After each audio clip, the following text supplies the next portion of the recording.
Hey everyone and welcome to another video, and today guys I'm going to be sharing with you my Twisted Fate guide. Yes, I have done a lot of other Twisted Fate videos in the past on my channel, but I thought it'd be really cool to do an updated Twisted Fate guide with this new format. So today this is what we're going to be covering. We're going to start with the basic TF identity, work our way through the rune pages, itemization, tips, etc. And we're going to end the video with a full game review where I'm playing Twisted Fate into Lucian mid, and at the very end I'm going to be answering questions from the community. I actually asked you guys what some of the biggest problems were that you had with Twisted Fate, and I actually go ahead and answer a bunch of those questions.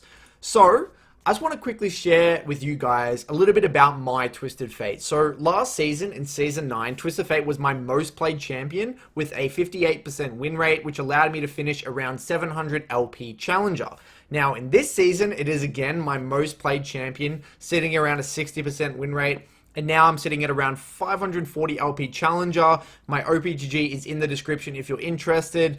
But so as you can see guys, this is a champion I know a lot about, probably the champion I know the most about alongside Orianna. So I'm really excited to share with you all the little details that will help you be very consistent with this champion. Now I just want to share with you a few key points about Twisted Fate's identity. Now TF is a very immobile mage with only one form of self-peel, which is his gold card, so it's very important to remember that.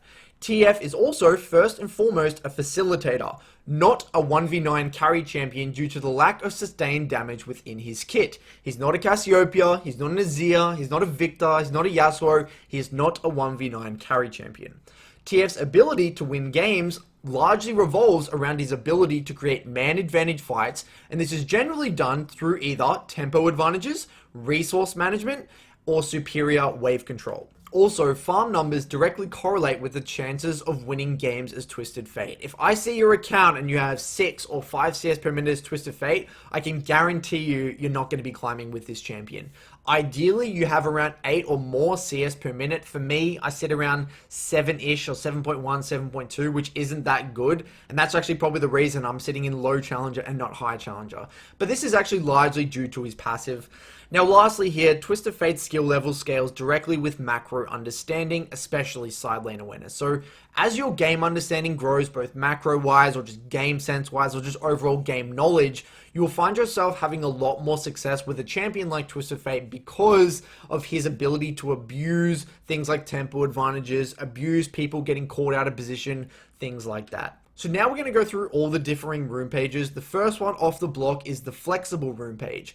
Generally, this is the rune page I take into most control mages, so around 75% of my games I'm taking some combination or some iteration of this rune page. So this is the unsealed spellbook page where I'm going unsealed spellbook, magical footwear, or perfect timing. Generally, I personally favor magical footwear because I like to save that 300 gold towards and put it towards my Rod of Ages. And also I really like the extra movement speed you get when completing the boots, when you finally do get the boots, because I believe they give you an extra 10 movement speed. But if I am versing something like a Syndra or a Zoe or a Galio, sometimes I actually will go perfect timing because I want to rush mercs, and we'll talk a bit more about that when we get into the itemization section. But also if you are wanting to get early tier 1 boots because you're versing a lot of skill shots, whether it's an Ahri, whether it's a Victor trying to avoid Victor's E, then sitting on an early tier 1 boots, or boots of speed as they call them, is very helpful. So this section really does come down to preference, and whether or not you're buying or get a lot of value from those early boots or that early movement speed. Now the next one, for obvious reasons, we're going Dematerializer, so we can use all the Dematerializers on the range creeps. So by the time we get Rod of Ages and Etherwisp, we will be able to one-shot the back 3 creeps with Q. And then lastly here, Time Warp Tonic for that Corrupting Pot start for obvious reasons. Now, secondary sorcery. Now, this is something that is kind of spawned recently with the rise of Nimbus Cloak, and I have been enjoying it a lot. Now, majority of the time, I will go Nimbus Cloak into Transcendence. But what I actually realized and saw Dopa doing is that he has been going Absolute Focus a lot. And it always got me thinking, I'm like, why would he go Absolute Focus secondary here? So I've actually tried it. And what I've realized is that in a lot of these control mage matchups, what Absolute Focus allows you to do is actually one-shot those back 3 creeps earlier, and especially, and actually compensates for the fact that you're going an attack speed shard. So before, if I was going double adaptive here, I wouldn't really need absolute focus, because that extra AP won't be the difference between me one-shotting the back 3 creeps or not. But since attack speed is so important nowadays for lane control and managing the wave and just ease of trading in general, especially with Twisted Fate's E and that bonus attack speed, you really want to be going this attack speed shard. So to compensate and make use of these dematerializers in order to actually one-shot the back 3 creeps, absolute focus really comes into play. So if you are a player that does want to take and opt in for the attack speed shard, then I do recommend you experimenting with absolute focus. If not, if you just are fine without taking the attack speed shard and want to go double adaptive, then I would probably just go transcendence. And that's just, in my experience, this is what it's actually allowed me to do. And that's my theory. I'm not 100% sure, but it has worked out really well for me personally. Now, the next one is the defensive rune page. This is generally the rune page I go against any burst-oriented assassin or very hard matchup. Things like Zed, Kiana, Lucian, Fizz, Camille, Pantheon, things like that. Again, I'm going Unsealed Spellbook into Magical Footwear or Perfect Timing, depending if you want those early boots or not. Against a champion like Zed, where I really need to be avoiding those shurikens, then I will actually go Perfect Timing. Again, it just really depends what you value or how highly you value that movement speed. Next, Dematerializer for the same reasons, and then Time Warp Tonic here. Now into the secondary tree, the main reason you're going to be going this is for bone plating, which is largely going to be able to nullify a lot of that burst, because bone plating as a rune is very, very good against burst-oriented champions, because it actually mitigates the damage.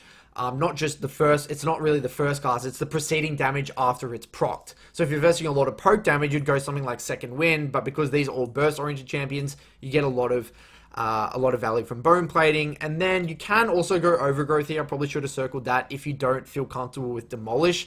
I personally like Demolish because it just really allows me to punish the enemy if they roam. So let's just say theoretically these guys are getting frustrated, they try to go for a very desperate roam and it fails. I can kind of sit in mid and really destroy their plates with Demolish. And also the great thing about Demolish is it's actually good when you're making plays in side lane. So you go for a side lane play, you get a kill, you can sit there, proc your Demolish, recall, come back to lane, that sort of thing.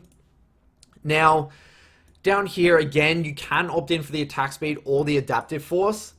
In some of these matchups, I have found that the attack speed isn't too useful because these are champions that don't have too much wave clear anyway.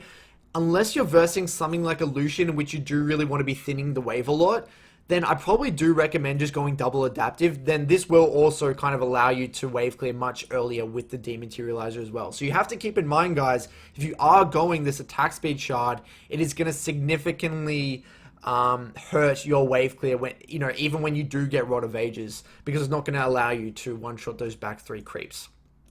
Now the next one is the aggressive rune page. I generally go it into these very low range aggressive matchups like Silas, Echo, Akali, and Corki, where I can just really bully them. This is where I go Electrocute, Taste of Blood, Ghost Power here. You can go Eyeball Collection, but because you're getting a lot of priority in these matchups, you will get a lot of value from Zombie Ward, especially when you're able to place it on the enemy Raptors and really proc it. And then lastly here, Ravenous Hunter. Now for secondary, there are a few iterations I have seen. I will mention this later in the video, where there's an EU challenger guy who does like to go this setup with secondary sorcery. It's basically the same premise, but he does prefer to have access to Nimbus Cloak. But to be honest with you, if you're going this very aggressive, heavy trading style with Ignite, this is generally paired with Ignite, I find, and Dopa also finds, that you have a lot more success with Time Warp Tonic and Dematerializer, or even Biscuits if need be.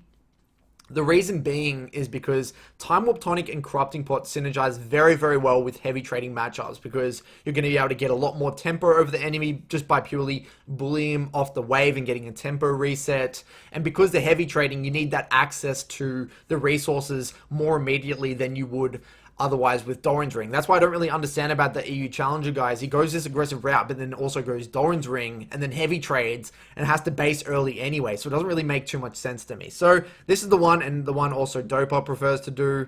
generally, if you're taking this rune page, you're very much changing the way or the pace you play the lane. You're playing very fast, going for early Dark Seal bases, heavy trading, that sort of thing. And I highly recommend that you're going an attack speed shard in these matchups because they are very auto attack oriented. Now, the last one, if you're learning TF, if you're in silver, gold, that sort of thing, and you're not really comfortable with using Unsealed Spellbook, then this would be the page I would recommend. I actually have another video where I go in I believe it's Unranked to Challenger, where I play Twisted Fate. I go this rune page. Generally, you're going Comet, Mana Flow Band, Transcendence, and either Scorch or Gathering Storm, really depending on your comfort levels and how reliably you feel you'll be able to proc it. But majority of the time, you should be going Gathering Storm. And then, same thing here, Dematerializer, Time Warp Tonic. Now, generally, this is for people, because it's so easy to proc. You can proc it with your Q or your W, and especially if you're using your gold card on the enemy, it guarantees that the Comet will actually hit. So it's a very solid rune setup. It just doesn't give you that flexibility with, with skirmishing. You can't really swap to a heal. You can't swap to Ghost, that sort of thing. So if you're an very beginner Twisted Fate player, this is where I recommend you start. Now for the summoners, guys, there's really not many choices with Twisted Fate. Now, the first one here is Flash at Ignite. I only take Ignite if I'm going the Electrocute setup. This is where you're going to be really playing aggressive, heavy trading in the early game, tempo basing, which you don't really need access to TP anyway. And because you're going to be trading so heavily or very aggressively, you will most likely be getting solo kills, in which Ignite really comes in handy. And you only want to be taking Ignite against low range matchups where you can actually utilize it. Now, the second one, I have seen some Twisted Fate players go Cleanse. Now, I personally never go Cleanse. If I need access to Cleanse, if I'm versing a Lissandra, I'm versing a Galio, I'm versing just something with CC, I will still go TP. I'll just go Unsealed Spellbook, and off my first swap at 630, I'll just swap it to Cleanse, or I'll also build an early Mercs because I just want the access to TP in the early game. But if you are in those rare situations where you really need access to that early Cleanse, whether you're versing like something like, an Elise Renekton mid lane, something just very, very obnoxious, or like a Pantheon Elise or a Pantheon Talia, something that you basically cannot avoid, then there are situations in which taking Cleanse will be very valuable. But majority of the time, I'd say 95% of the time, you will be going Flash and TP. It's essential for creating tempo advantages and minimizing that early lane, to also create usages for or windows for your Destiny. Very important. Now for the itemization, guys. This is where things get a little bit tricky. I'll try and simplify it, make it as easy as possible to understand. But basically, let's actually just start with the left-hand side here. There's only three main options, or three main starting items. The first one, or the most common one, is Corrupting Pot, because majority of my rune pages that I recommend, you're going Time Warp Tonic. This gives you a lot more freedom in the early game. It allows you, if you take a bad trade, you can heal back up. It gives you the flexibility to be able to go for an early Dark Seal quite easily, that sort of thing. I just found it just works very, very well with the pace that TF generally wants to play the game. Although Doran's Ring also works fine, it just feels like it's a little bit riskier because I'm such a low range champion and I can't really prevent the enemy from trading onto me sometimes. So I just really like that access to resources I get from Corrupting Pot. Now you can, if you're versing something that is very skill shot oriented, you can actually go Boots and 4 pots. I've actually seen Dopa go this route into something like Anivia, where dodging skill shots is very important, or even like a Xerath or something like that. You can go Boots and 4 pots, but I recommend, if possible, straying away from it and just buying Boots here off your first recall, maybe alongside a Dark Seal if you're getting poked out a lot in the early game, because I really do like the access to Corrupting Pot. Now, the first key item or core item here is Rod of Ages. It gets built out of Catalyst here and Blasting Wand. Like I said before, if you get forced out of base early, it is completely fine to go back for an early Dark Seal. If you are going that Electrocute route, I highly recommend that you're going back for an early Boots and an early Dark Seal, I would say 95% of the time. But if you do have the luxury, and if you're going any of those other routes, whether you're going the defensive one with the Resolve secondary, or you're going the standard one where I go with the Sorcery secondary, the flexible rune page, my main mini goal, majority of the time, is to go for 1100 gold to get to my Catalyst. Now, the great thing about Catalyst is that it just gives you a really nice amount of durability. It really helps your resources stay topped up. makes you very difficult to kill, and allows you to stay in lane for an extended period of time, which will a lot of the time result in tempo advantages. If I am taking very good trades in the early game, and maybe I have a very good opportunity to go for an early tempo base, I will sometimes just come back with an early blasting wand. But it is quite rare, because it doesn't give me that durability, and because I'm such an immobile, low-range mage, I prefer to have the access to Catalyst. But there are some, rare circumstances where going back for early blasting wand isn't terrible. I just recommend avoiding it if possible, and unless you're really winning hard, I would not go it. If you go back, if you say you're forced to go back with 850 gold or something like that, unless you're winning hard, I would literally just go maybe a Dark Seal and a Ruby Crystal, or even just a Ruby Crystal and a Sapphire Crystal. Sometimes that's even better than going a Blasting One, because it gives you that extra durability. Now, the reason I've got a red arrow here is because it is a very significant power trough. You are relatively weak, you don't really do too much damage, and you are really very much so in a power trough. But once you do complete your Rod of Ages, which should be it is your first proper core item. If you can get to this core item, this is when TF really starts to come into play. You start to stack it up. You have plenty of durability. You have plenty of damage. Gives you a lot of control within the laning phase. So this is your core first key item spike, and my entire early game, I'm trying my hardest just to get to this item. And as soon as I get the gold, say I go back and I've just got a Catalyst and a Blasting Wand, as soon as I get the gold from my Rod of Ages, I am trying to find an opportunity to base as fast as possible, because I really need to get this item and start stacking it up as soon as possible. Now, the second go-to item is Lichbane. There are some situations, guys, in which you will be going secondary Zhonya's, but that's pretty self-explanatory. If you're versing a very heavy AD matchup, or a burst assassin, like a Camille, like a Zed, anything like that, or even a Fizz, to be honest, where you really want access to that Zhonya's active, then going Zhonya's second is completely fine. But versus mainly any control mage, Lichbane will be, or I would say 90% of matchups, Lichbane second will be your go-to choice, which is a massive power spike, but again, power trough in between it. If you do have the option to build any of these three components, generally you want to be going Aetherwisp first, because of the movement speed being very valuable. It's also relatively cheap. I believe it's only 850, and it gives you that perfect amount of AP to be able to one-hit the back three creeps. Then, if you have a choice between Aetherwisp, after you have Aetherwisp, if you have a choice between Sheen or Blasting Wand, I do like to go Sheen. Just because it gives you that extra bit of burst damage in your all-in combos. But generally, this is a pretty big power trough as well, but not as big as the first one, because you still have access to that Rod of Ages. But this is a very important, or this one and this item together are very important to give you that flexibility to wave clear. You can also go Blasting One here, it does the same thing, but I just like the extra movement speed that Aetherwisp grants you. Now, again, third item, pretty self-explanatory, Zhonya's here. Now, this does become very situational, in terms of which component you buy first. If I need access to early armor, or armor in general, I will go the Arm Guard first. Now, the great thing about going Arm Guard first, guys, is that because you have so much HP with Rod of Ages, any form of resistances that you go with Twist of Fate becomes extremely valuable, because I said this in my itemization video, but defensive stats in general synergize very well with HP. So the more HP you have, the more valuable armor or MR actually gets. So this is also why getting boots like Mercs or Tabis on Twist of Fate makes you so incredibly tanky, especially if you're going secondary. Resolve for bone plating. Makes you very, very tanky, and that's why I don't even worry too much when I'm versing champions like Fizz or Zed.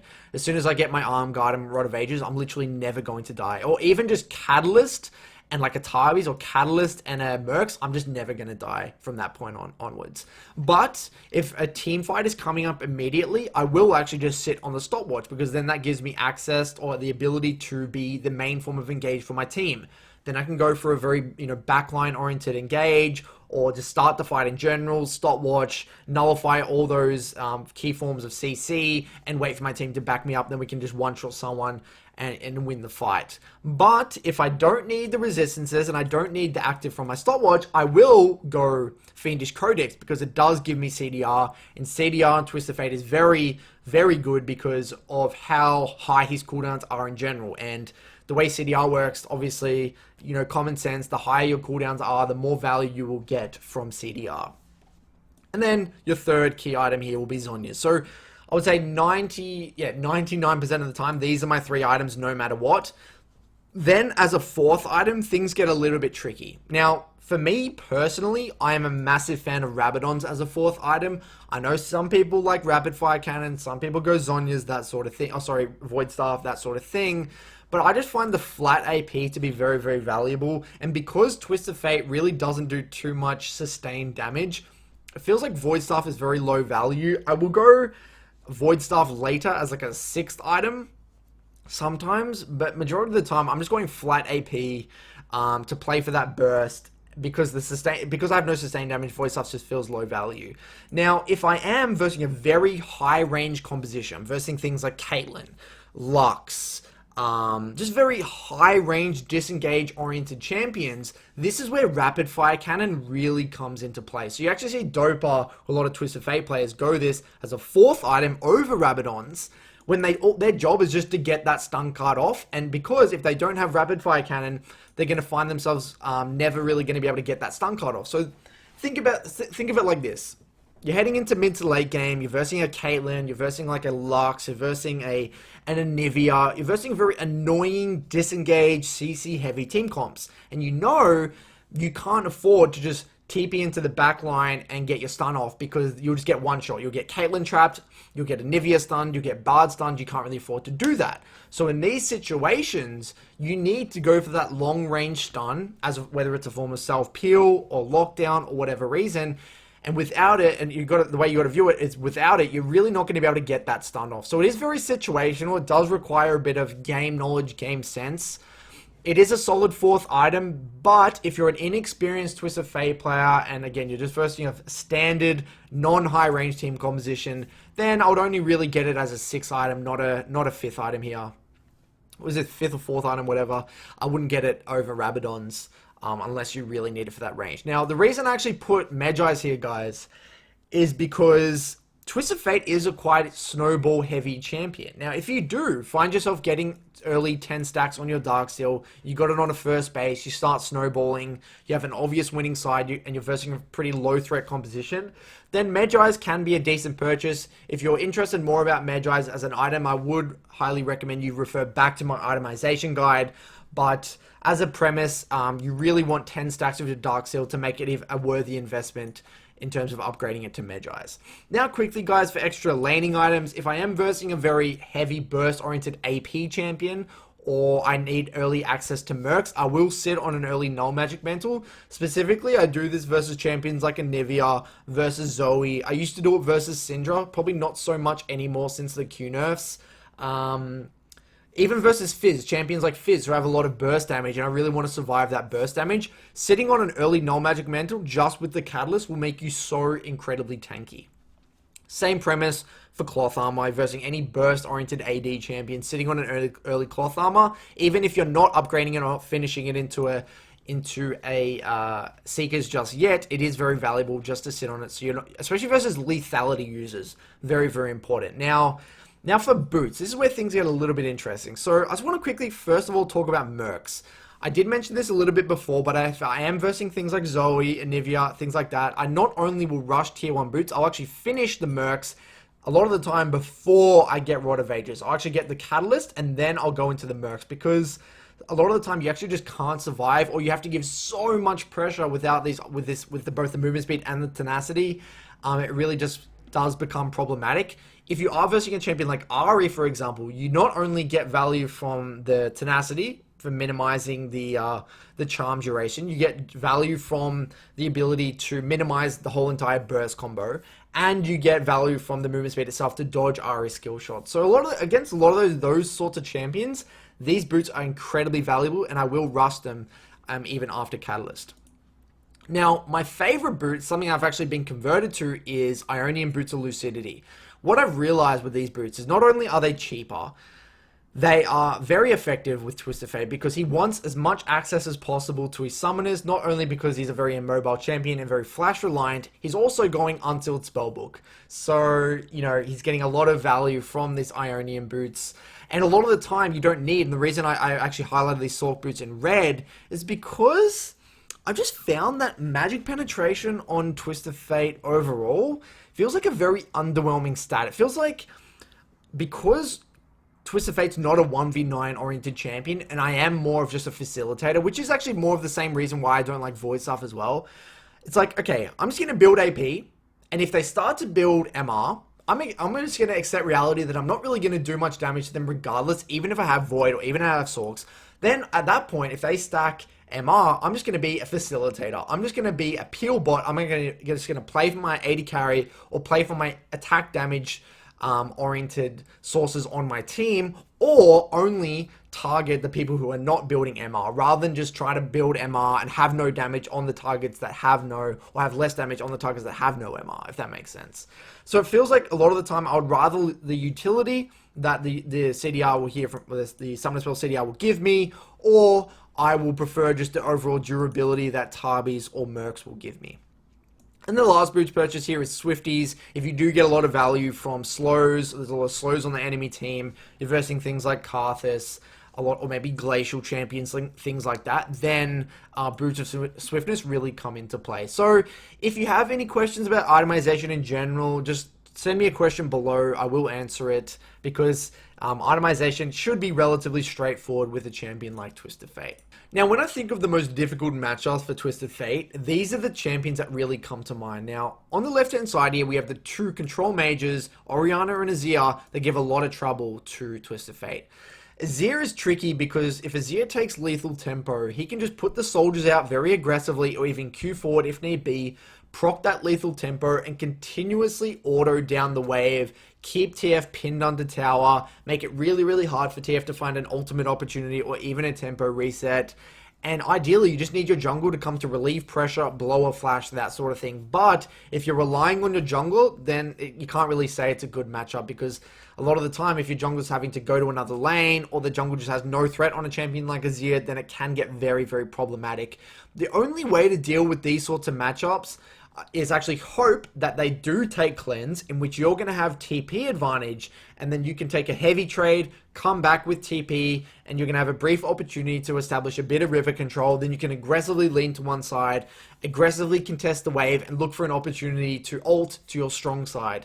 Now, if they don't take cleanse and they do take teleport, that's when you should ideally keep the wave on your side, let them push you in, and call for a gank in which you have a point and click stun, and you should easily be able to either kill them or blow a flash.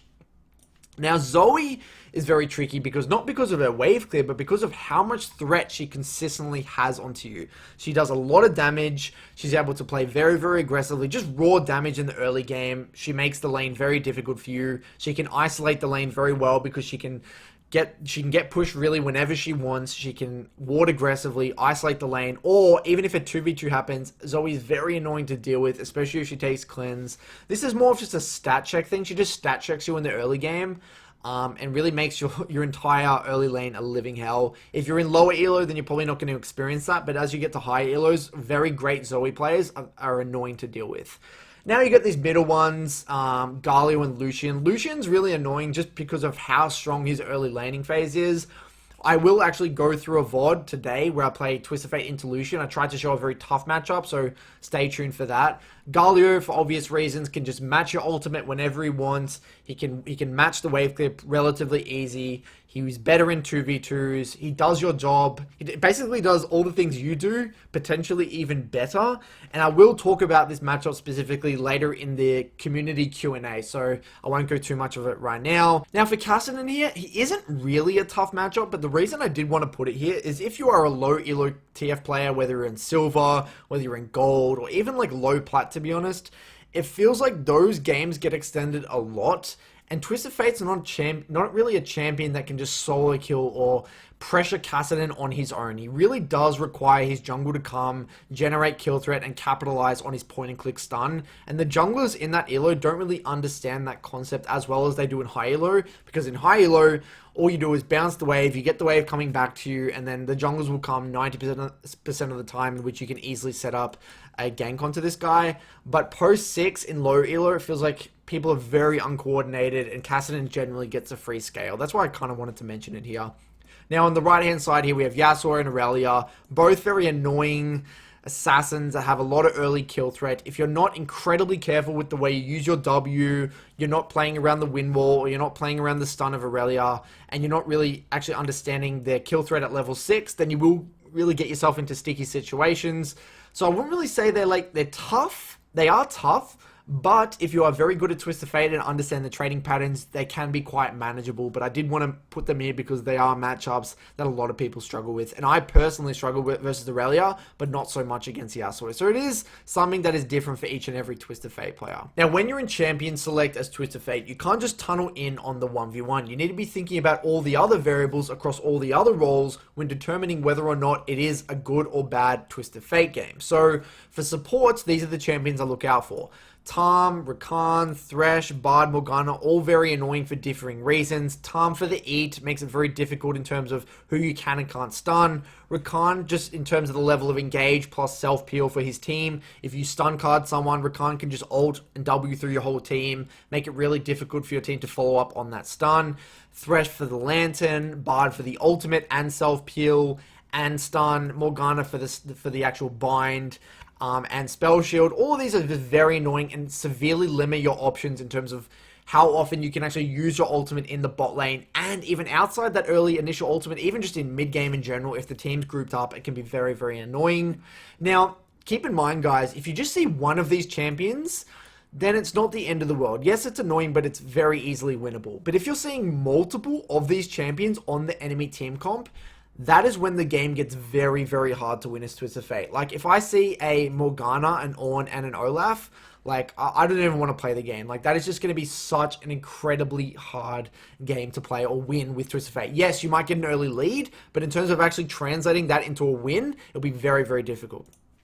Now, for top laners, Shen, for obvious reasons, he actually blocks your stun with the W and his ultimate. So if your ultimate bot lane, he does ultimates and counteracts that. Very, very annoying. Camille, because of how mobile she is, plus the ultimate actually mitigates your stun. Ornn with the W mitigates your stun, plus the hard engage element. So that's actually similar to Camille. Hard engage actually counters Twisted Fate quite hard because Twisted Fate generally wants to 4-1 or 1-3-1. And in general, he's an immobile mage that wants to dictate when fights are started. Whereas these champions can basically start fights whenever they want. Plus, they're actually hard to lock down. So very annoying. Fiora, same premise. Split pusher that has a riposte that can actually riposte your main form of lockdown. Jax, same thing. You actually block your stun. Very annoying champions. Then for junglers, there's not too many. Only really Olaf and Elise. I was going to mention Shaco, but I don't think it's overly problematic. I would say these are the two annoying ones, purely because they avoid CC. And I would say Olaf is annoying because he really just controls river vision the entire game. And that really does become a problem for Twisted Fate, because if he doesn't have one side to lean onto, then you're just going to be sitting under your tower, and it's going to be very difficult for you to look for an ultimate. And Elise, same thing. She controls river and she can repel your stun. And for 80 carries, the only one I was going to mention was maybe Ezreal, because it's kind of hard to lock down. But I would say the main one is Xayah, because of how hard it is to lock her down through her ultimate. So these are the main champions I do look out for when in draft. Keep in mind, just one of them is not the end of the world. Now for my top Twisted Fate tips, guys. So the first one here off the block is when baiting out cleansers or key self-peel abilities, walk up as close as possible or ult right next to them and hold the gold card and Q first. Majority of the time they will panic. So let's just draw a little diagram here. Let's just say this is a sad little fizz. And then I'm a big happy Twisted Fate here with a big smile. And let's say I'm setting up a gank or trying to kill this fizz and my team's ready to back me up. So I've got my gold card here ready. I've got my gold card picked. I'll draw a little gold card here. and I'm about to use it onto the Fizz. Now, I don't want to just straight up use my gold card, right? Because Fizz can just E, hop away, and then I'm going to be very sad. This is going to turn into a sad face, and it's not going to be good. So generally what I'll do is actually walk really, really close, and then I'll actually use my Q first. And a lot of the time, they will think that you're throwing out your gold card that will bait out the E. Then I can follow up with my gold card after their Fizz has actually used the E. Sometimes if you're versing very, very good players, they won't. But I'm saying majority of the time, 90% of the time, this actually will work because it's such a close distance. They won't want to risk getting gold carded from that short little distance, especially when they have their key self-peel ability up. Now, the next one, use the target champion's only keybind when going for dives. So let's just say you're going for it, you've got your gold card ready, you're ulting bots, and the AD carry and the enemy support are actually sitting under the tower. Now, you don't want to use your gold card on the minions. You don't want to use your gold card on the enemy tower. You want to make sure you're using the gold card on the enemy champion. So by using the target champion's only keybind, it can be a very great way to make sure you don't accidentally misclick and make yourself look like an idiot and actually get flamed. Now, the third one here, guys, do not pick Twisted Fate when your comp already has a lot of CC. It makes buying Mercs, taking Cleanse, and buying QSS way too valuable. So if you're already seeing a Thresh, an Ashe, a Sejuani, a lot of these champions with a lot of hard CC, a lot of stuns, you do not want to be picking Twisted Fate because TF is actually best paired with raw damage. That's why Twisted Fate is actually very good with champions like Graves, like Lee Sin, like Kindred, like Rek'Sai. A lot of champions that just have pure damage and no stuns whatsoever.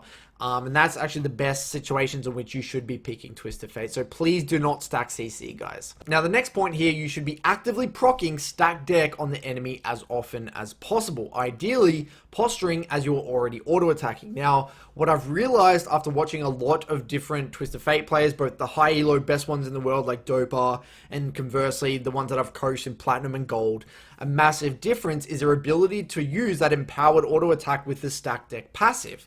Now, what I've realized is that you should already be thinking about which auto-attack is going to make the stack deck passive available. So if it's the next auto attack, you should be auto attacking and already posturing, getting it ready so you're in position to utilize the W with the empowered auto on the enemy. It's a very solid way to improve your trading patterns across the extent of an entire laning phase. Now, the next point here is you should be hovering in between waves out of vision to generate threat. Now, I have spoke about this point specifically a lot on my channel, especially within my previous Twisted Fate videos, but I did want to highlight it again. I see a lot of the time Twisted Fate players, after they get the wave, they just stand in the middle of the lane and they don't hover out of vision. Even if you don't plan on using your ultimate on that side of the map, just hovering there, even if it's warded, even if they see you hovering, it doesn't matter because it means that the enemy AD carry support, if you're leaning onto bot side, they can't look for an all-in. They can't aggressively posture. They can't use their key self-peel abilities aggressively. They have to respect. They don't know what you're thinking. They don't know if you're really going to ultimate or not. It's just the threat of you being there, or ideally you're completely out of vision and they have no idea which side you're leaning to, and which both sides can be scared simultaneously. But even if they do know you're there, that one side has to play respectfully. So it's very important that you do this in between the waves.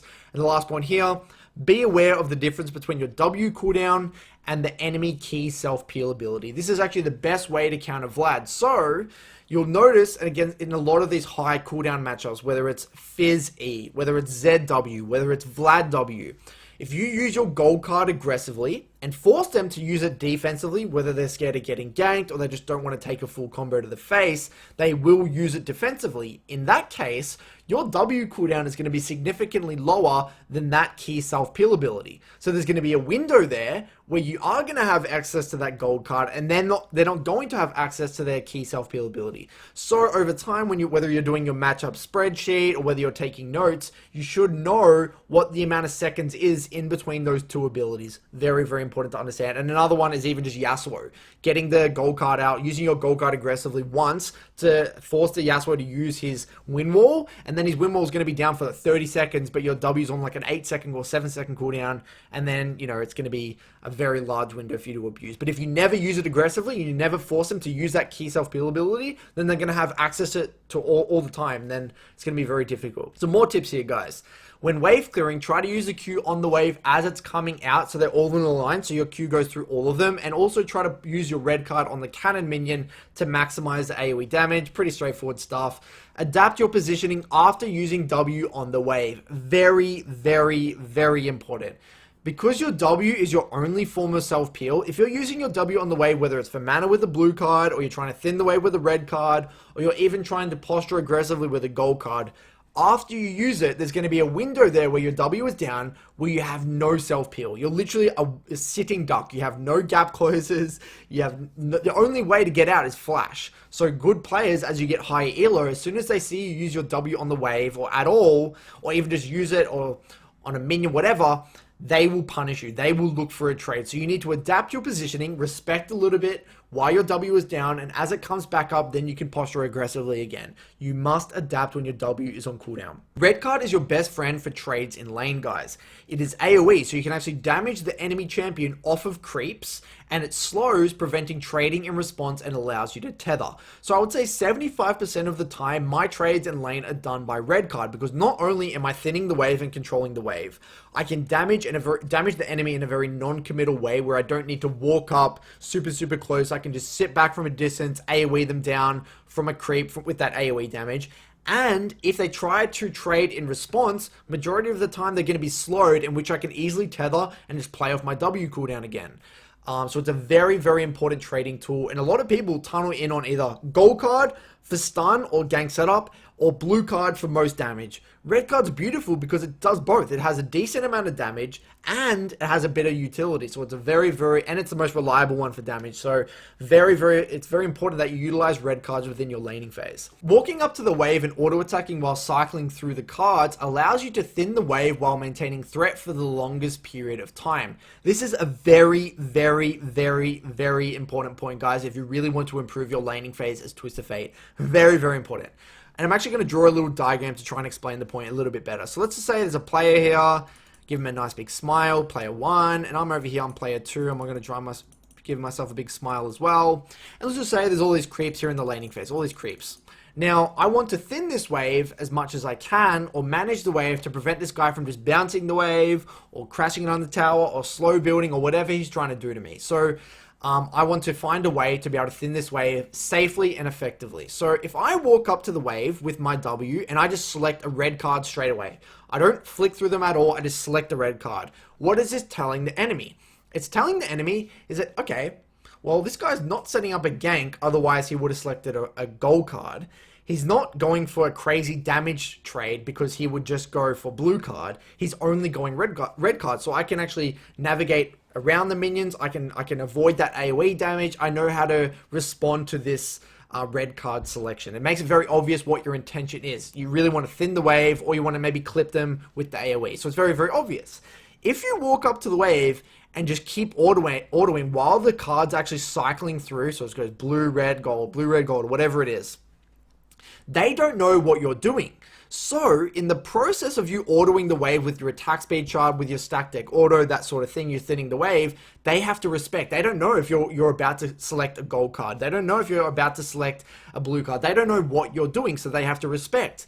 Then, so it might only be a few seconds, but those few seconds while you're thinning the wave can be the difference between your ability to freeze the wave, thin the wave, or even just prevent the wave from crashing into your tower. It's a very, very important tool. Or they get frustrated and like, oh, I just want to make this guy select the card. They get too close. You instantly can select a gold card them, get a really good trade, run away. So it's a very great way to generate perceived threat without locking yourself into an option. Really keep your options open when approaching a wave.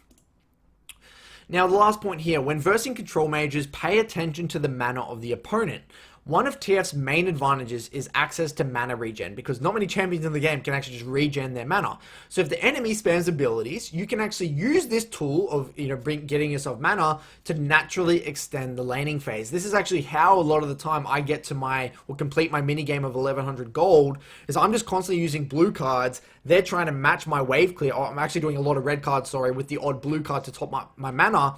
And they're trying to match my wave clear, but I have access to blue card, they don't. So I can actually extend the laning phase by, staying in lane for however long I want, especially when I have Corrupting Pot, and then they're screwed. So either they're going to have to take a poor tempo reset to come back and regenerate their mana, or they're going to stay in lane with no mana at all, in which I'm going to have full lane control. So it's just something that you guys need to be aware of, and a lot of the time versus control mages, it can be a very great way, or something if you're aware of, it can be a great way of you getting a lead or a way to get a good tempo reset over your opponent. Now, given how important Destiny is in relation to Twisted Fate's identity, I thought it'd be very helpful to do one entire slide on my tips for using this ability, because you cannot afford to incorrectly use this ability. If you incorrectly use this ultimate and fail your first ultimate of the game, then your chances of winning the game are so incredibly slim. Number one, constantly update yourself on the quality of trades occurring in the side lanes. This can help massively with seeing potential R opportunities in the future. Now, what do I mean by this? Now, in League, there's always lull states, whether you're going back to base to replenish resources or spend your gold, whether you're getting handed a blue buff, whether you're just walking back from a play, whether you just got the wave and you have a bit of spare time and you're warding. All of these moments, you should be looking to pan your camera to both top and bot and look at what sort of trades are they taking. Is your top lane heavy trading, or are they full HP, or are they 75% HP? What sort of trades are they taking? Conversely, in bot lane, are they heavy trading? Are they both 40% HP, 30% HP, or are they full HP and no one's really trading at all? This is very important because if you see your top lane heavy trading, whether it's a Camille versus a Fiora, and they're both 25, 30% HP, if you do get an opportunity to shove the wave and hover, you're going to know not only where to hover, but you know subconsciously, okay, most likely there's going to be an R opportunity here. So you're not going to hesitate. As soon as you see it, you're just going to go. So this will really help with knowing when to hover, where to hover, and also just mentally preparing yourself. Okay, most likely this is going to be the side I'm ulting to, so I'm just going to get ready for it in the future. And potentially you're going to know where to pan your camera more often when you do get those little lull states, because you're not going to be able to pan your camera everywhere 24/7. Most likely you're just going to have to direct your attention to one specific area of the map, and this will really help with that. Number two, pre-game assessment of your level of threat on enemy champions helps with determining split-second decision making on whether to ultimate that side or not. So let's just say you're in champion select or in your loading screen, you should be thinking, okay, which of these champions or specific abilities really counter my ultimate? Whether it's a Morgana spell shield, whether it's a Fiora riposte, whether it's a Tarm eat, whether it's a Elise repel, whatever it is, these specific abilities, you should be actively thinking about them, preparing yourself mentally, so when that split-second decision actually has to be made, whether you just got priority in a lane and you see both your side lanes actually heavy trading, you need to decide, okay, which side am I leaning to? Which side am I leaning to? Because if you lean to the wrong side and you realize, wait, I can't even go to this lane anyway because Tarm has eat, or Morgana has shield, or Bard has ultimate, you're just going to waste it. You're going to miss that opportunity when you could have gone top side, and you're going to be left feeling like an idiot. Or even worse, you're going to ultimate to that side, it's going to fail completely, and then you just literally wasted your ultimate. And then you're going to be very tilted. It's not very important that you do this within every single game, guys. Number three, guys, only R towards your winning side. Try to avoid using R on your weak side because it won't actually change the outcome of the game. Your goal every single game is to create another carry threat, because Twisted Fate is not a 1v9 champion. He needs another very strong member on his team in order to translate that lead into a win. So let's just say, hypothetically, you got your winning side on one side, or even, and then you have a losing side. Majority of the time, as we know in solo queue, your top laner that's losing, they're going to be complaining, TF, why don't you ultimate? Use your ultimate, help me. If you do that, and you use your ultimate, even if you get a kill back for that guy, it won't actually change the way that lane plays out. He will most likely, I would say 98% of the time, still lose trades, still lose that lane, and he's never going to be a viable carry threat in that game. Yes, it may seem harsh or may seem a little bit counterintuitive, but trust me, only use your ultimate on the side that you can genuinely think that they may be a carry threat, or if you ultimate that side, they can use that lead to turn it into an even bigger lead. Very important when using, this is a very important tip for actually translating leads. 4. Ideally, you have your gold card selection already made as you are in. Try to avoid at all costs R'ing in then using your W, because sometimes you have to go through a full rotation in order to get to your gold card. Number 5, guys, be strategic with the R placement. Use it as an ushering tool to influence the enemy's future pathing options.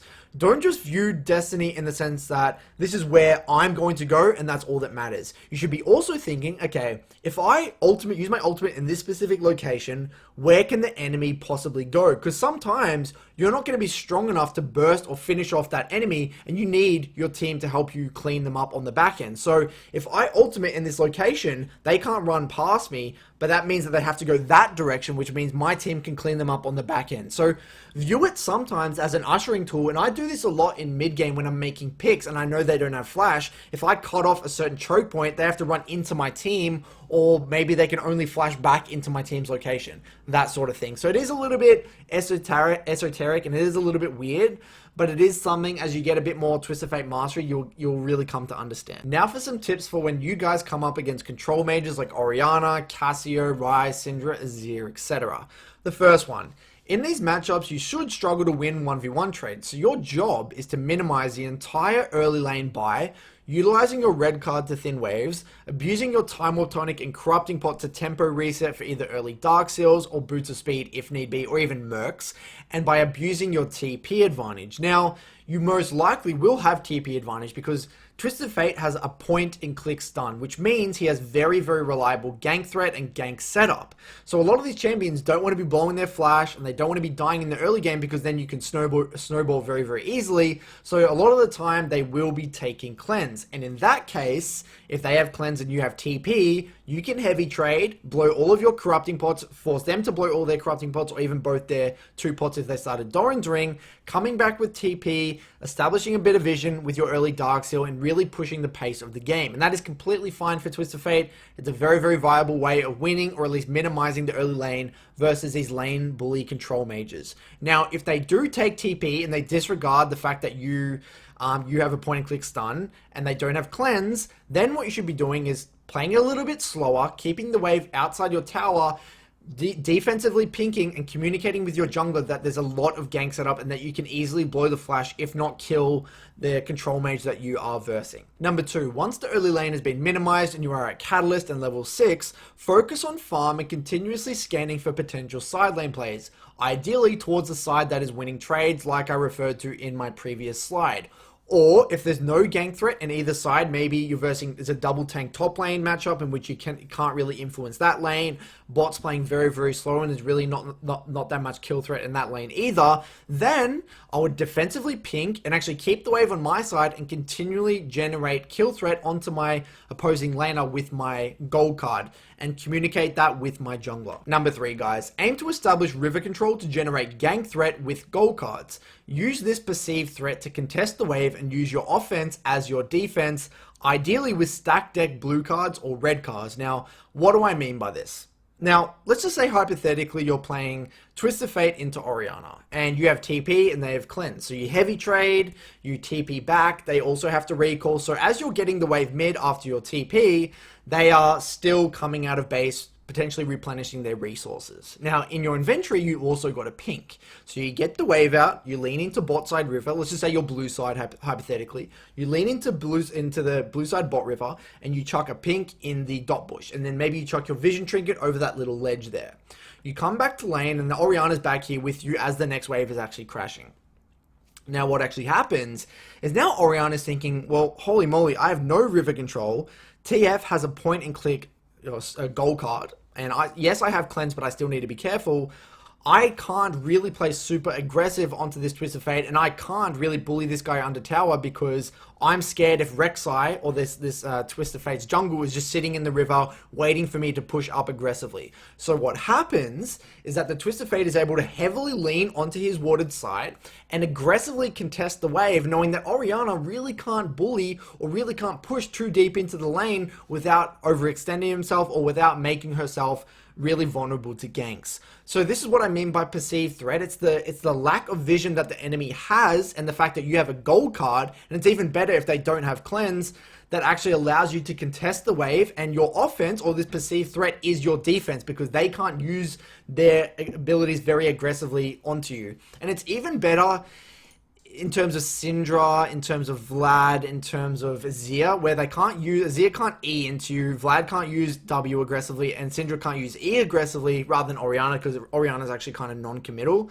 But these champions, they really can't use their key self-peel abilities aggressively because they don't have any vision on that bot side of the lane. And they see you leaning heavy onto that side, so they can't really commit onto that side of the lane. So you at this point, with your Catalyst, with your level 6, can just heavy lean, dominate that vision, play with your jungle, and use that as a way, or use your offense as your defense. Very important concept to understand as Twisted Fate, because if you play like a bitch and you don't have any vision, you're just going to be getting, screwed under tower, catching waves under tower, never find an ult opportunity. And if they always have vision control in the river, then there's going to be no gang threat, and then it's going to be very, very hard to find an opportunity into the game. Now for tips for assassins, guys. So in these matchups, your goal is to find tempo reset opportunities on cannon waves and utilize your TP advantage to maintain farm numbers. Do not, at any cost, get low enough for them to utilize Ignite. All of these champions are either going to be taking Cleanse or Ignite, which are both combat spells, or especially Ignite anyway. And if you die and get low enough for them to actually utilize that Ignite, it's game over. There's basically no recovery. You cannot afford to die levels 1 to 6, or even at all in the early laning phase, even post 6, because if you die, they're going to snowball. No amount of armor is going to matter. You're just going to get solo killed over and over and over again, or you're going to give so much pressure that they're just going to be able to roam and explode the game. So you must not give them an opportunity to use that combat spell. You must find an opportunity to use your TP and stay healthy before they can use their Ignite. Number 2, be aware of your bone plating cooldown. Your bone plating actually has a 45-second cooldown. It's a very large cooldown. So if they're able to proc it from a distance, whether it's with a Z Q, a Grass Q from Kiana, a Lucian W, or even like a Camille W, then that could be an opportunity for them to look for an all-in with their key all-in ability, whether it's a Z combo, W combo, or a Camille E, or a Lucian E forward, or even a Kiana E onto you. They will abuse the fact that your bone plating is on cooldown. So when your bone plating is actually available, then you can afford to actually trade a little bit more aggressively, knowing that this is going to soak up a large portion of that trade, and you may actually be able to come up ahead. Very, very important that you're aware of the bone plating cooldown. If you use W on the wave for thinning or mana regeneration, be very, very respectful, because you don't have any access now to your key self-peel ability. Yes, I have mentioned this in a lot of the other slides, but I need to mention it specifically against assassins, because if the Zed or the Kiana or the Fizz or the Camille see you use your ability on the wave, they know you can't stun them, you can't lock them up, you can't prevent them from killing you. Very important, especially versus a champion like Lucian and Zed specifically, because as soon as they see you use that W, Zed's gonna all in you, Lucian's gonna all in you. It's gonna be very difficult to escape that all in. Number 4, aim to keep the wave on your side of the lane. You can do this by purposefully either standing inside or outside of the wave, depending on the situation. If the wave is in a really good spot, let's just say it's frozen outside your tower, you should be standing outside the wave and posturing aggressively to make them make a choice between breaking the freeze or hitting you. And most bad assassin players will actually hit you, and then the wave will stay there for a long time, or they'll try and commit to the wave and take a very, very bad trade in which they're probably going to have to reset anyway.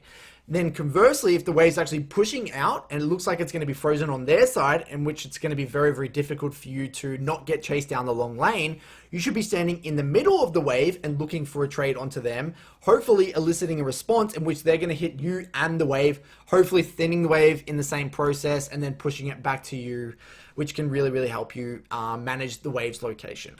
5, swapping to Exhaust and Barrier with Spellbook is very crucial. This is actually why I love Spellbook versus Assassin so much. I have TP for the early game to make sure I maintain my farm numbers. At 6 minutes 30, I'm swapping to Exhaust or I'm swapping to Barrier in combination with my Catalyst and my early resistances, whether it's a early Cloth Armor or early Null Magic Mantle. It can basically guarantee that I'm never going to get 100 zeroed. And the last tip for when versing assassins, guys, is play patient. Slow it all down. The onus is on them. If you're playing Twisted Fate into something like a Fizz or a Zed, guys, it's up to them to be able to push the pace of the game, not you. You're completely fine farming, stacking up your passive gold, getting to your Catalyst, getting to a Roller, turning into a very meaningful mid-game threat, because if you guys both go even in the early laning phase and it gets to mid-game team fights, you have a gold card. You have literally a point-and-click stun, which makes it incredibly difficult for these champions to operate into mid-game, especially if they're not taking cleanse. And Fizz and Zed cannot afford to take cleanse because they really need access to Ignite. So slow it down, relax. Even though, yes, you're playing a range into a melee champion, don't feel bad for not punishing them in the early laning phase, because at the end of the day, you're Twisted Fate. You don't really have that much damage. You're a very low range champion. Relax. It's okay to go completely even with these champions. And the last point there was play around their key gap closers. If Fizz uses E on the wave, there's a window to trade aggressively. If Zed's W's down, then there's a lot of kill threat, gank setup, as well as ability to trade aggressively. If Aurelia has no E or Camille has no E, then again, there's a lot of opportunity to both take good trades or even set up ganks. So just make sure you're very aware of both what their cooldown is in the first place and the difference between your W and their cooldown of their key gap closing ability is. Now for some tips for when you're in those very favorable matchups and you're taking Electrocute with Ignite, playing very, very aggressively, whether you're versing a Corki, a Silas, an Akali, that sort of thing.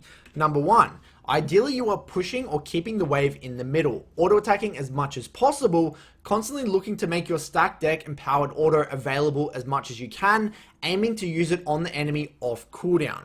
Number two, your offense is your defense in these matchups. If you play slow, you're not auto-attacking all the time, you're not abusing your stack deck and powered auto, you're getting pushed in, that sort of thing, you will find it very, very difficult to proc your Electrocute on the enemy, and most likely you're going to be not only going even in trades, you'll probably be losing trades, especially versus champions like Echo and Corki. Number three, aggressive warding and leaning is required in these matchups. If you're going to be pushing very aggressively, auto-attacking as much as possible, abusing your stack deck and powered auto, using your W very aggressively, you need to know which side to lean onto at all times, because you can't do this if you're getting pushed in or you're scared of getting ganked. You need to be leaning to one side, ideally with your jungle, or having one side very aggressively warded, or even just know where the enemy jungle is so you can afford or play like this without actually dying to ganks randomly. Number four, basing for early Darksteel and boots is recommended in these matchups. I wouldn't recommend staying in lane for 1100 gold. If you're staying in lane for that long, it probably means you're not playing aggressive enough. You're not trading as aggressively as you should be. So you should be basing at around anywhere between 350 to 650 gold at least within the early laning phase. Number five, keep in mind that you actually have Ignite in these matchups. You don't have TP anymore, which means you must be very aware about which wave you are planning to recall on. And a lot of these champions you're versing, whether it's a Silas, a Kali, Echo, Corki, if they're not taking cleanse, they actually might take TP. So you might be finding yourself in situations where you're heavy trading, you're trading very, very well. They just take a very weird base, they come back with TP, and then you're trapped in the lane because you have no TP. You're either going to get denied a lot of CS, or you're just going to be in a very sticky situation where they've replenished their resources and you're going to have no corrupting pots.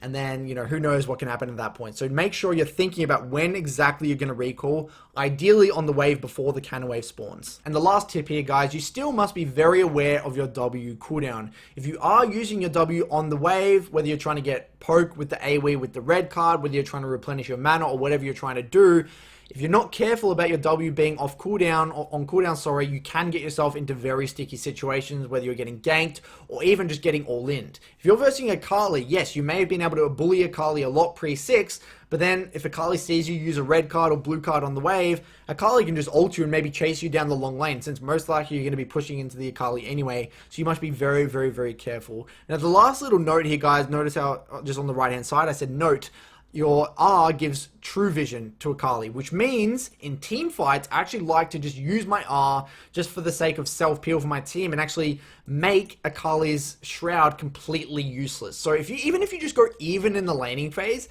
and it gets to mid-game team fights, the fact that you have this access, or the access to this sort of interaction, is ridiculous, because Akali is a champion that has to dive in aggressively onto the backline and heavily relies on the self-peel that the W grants her.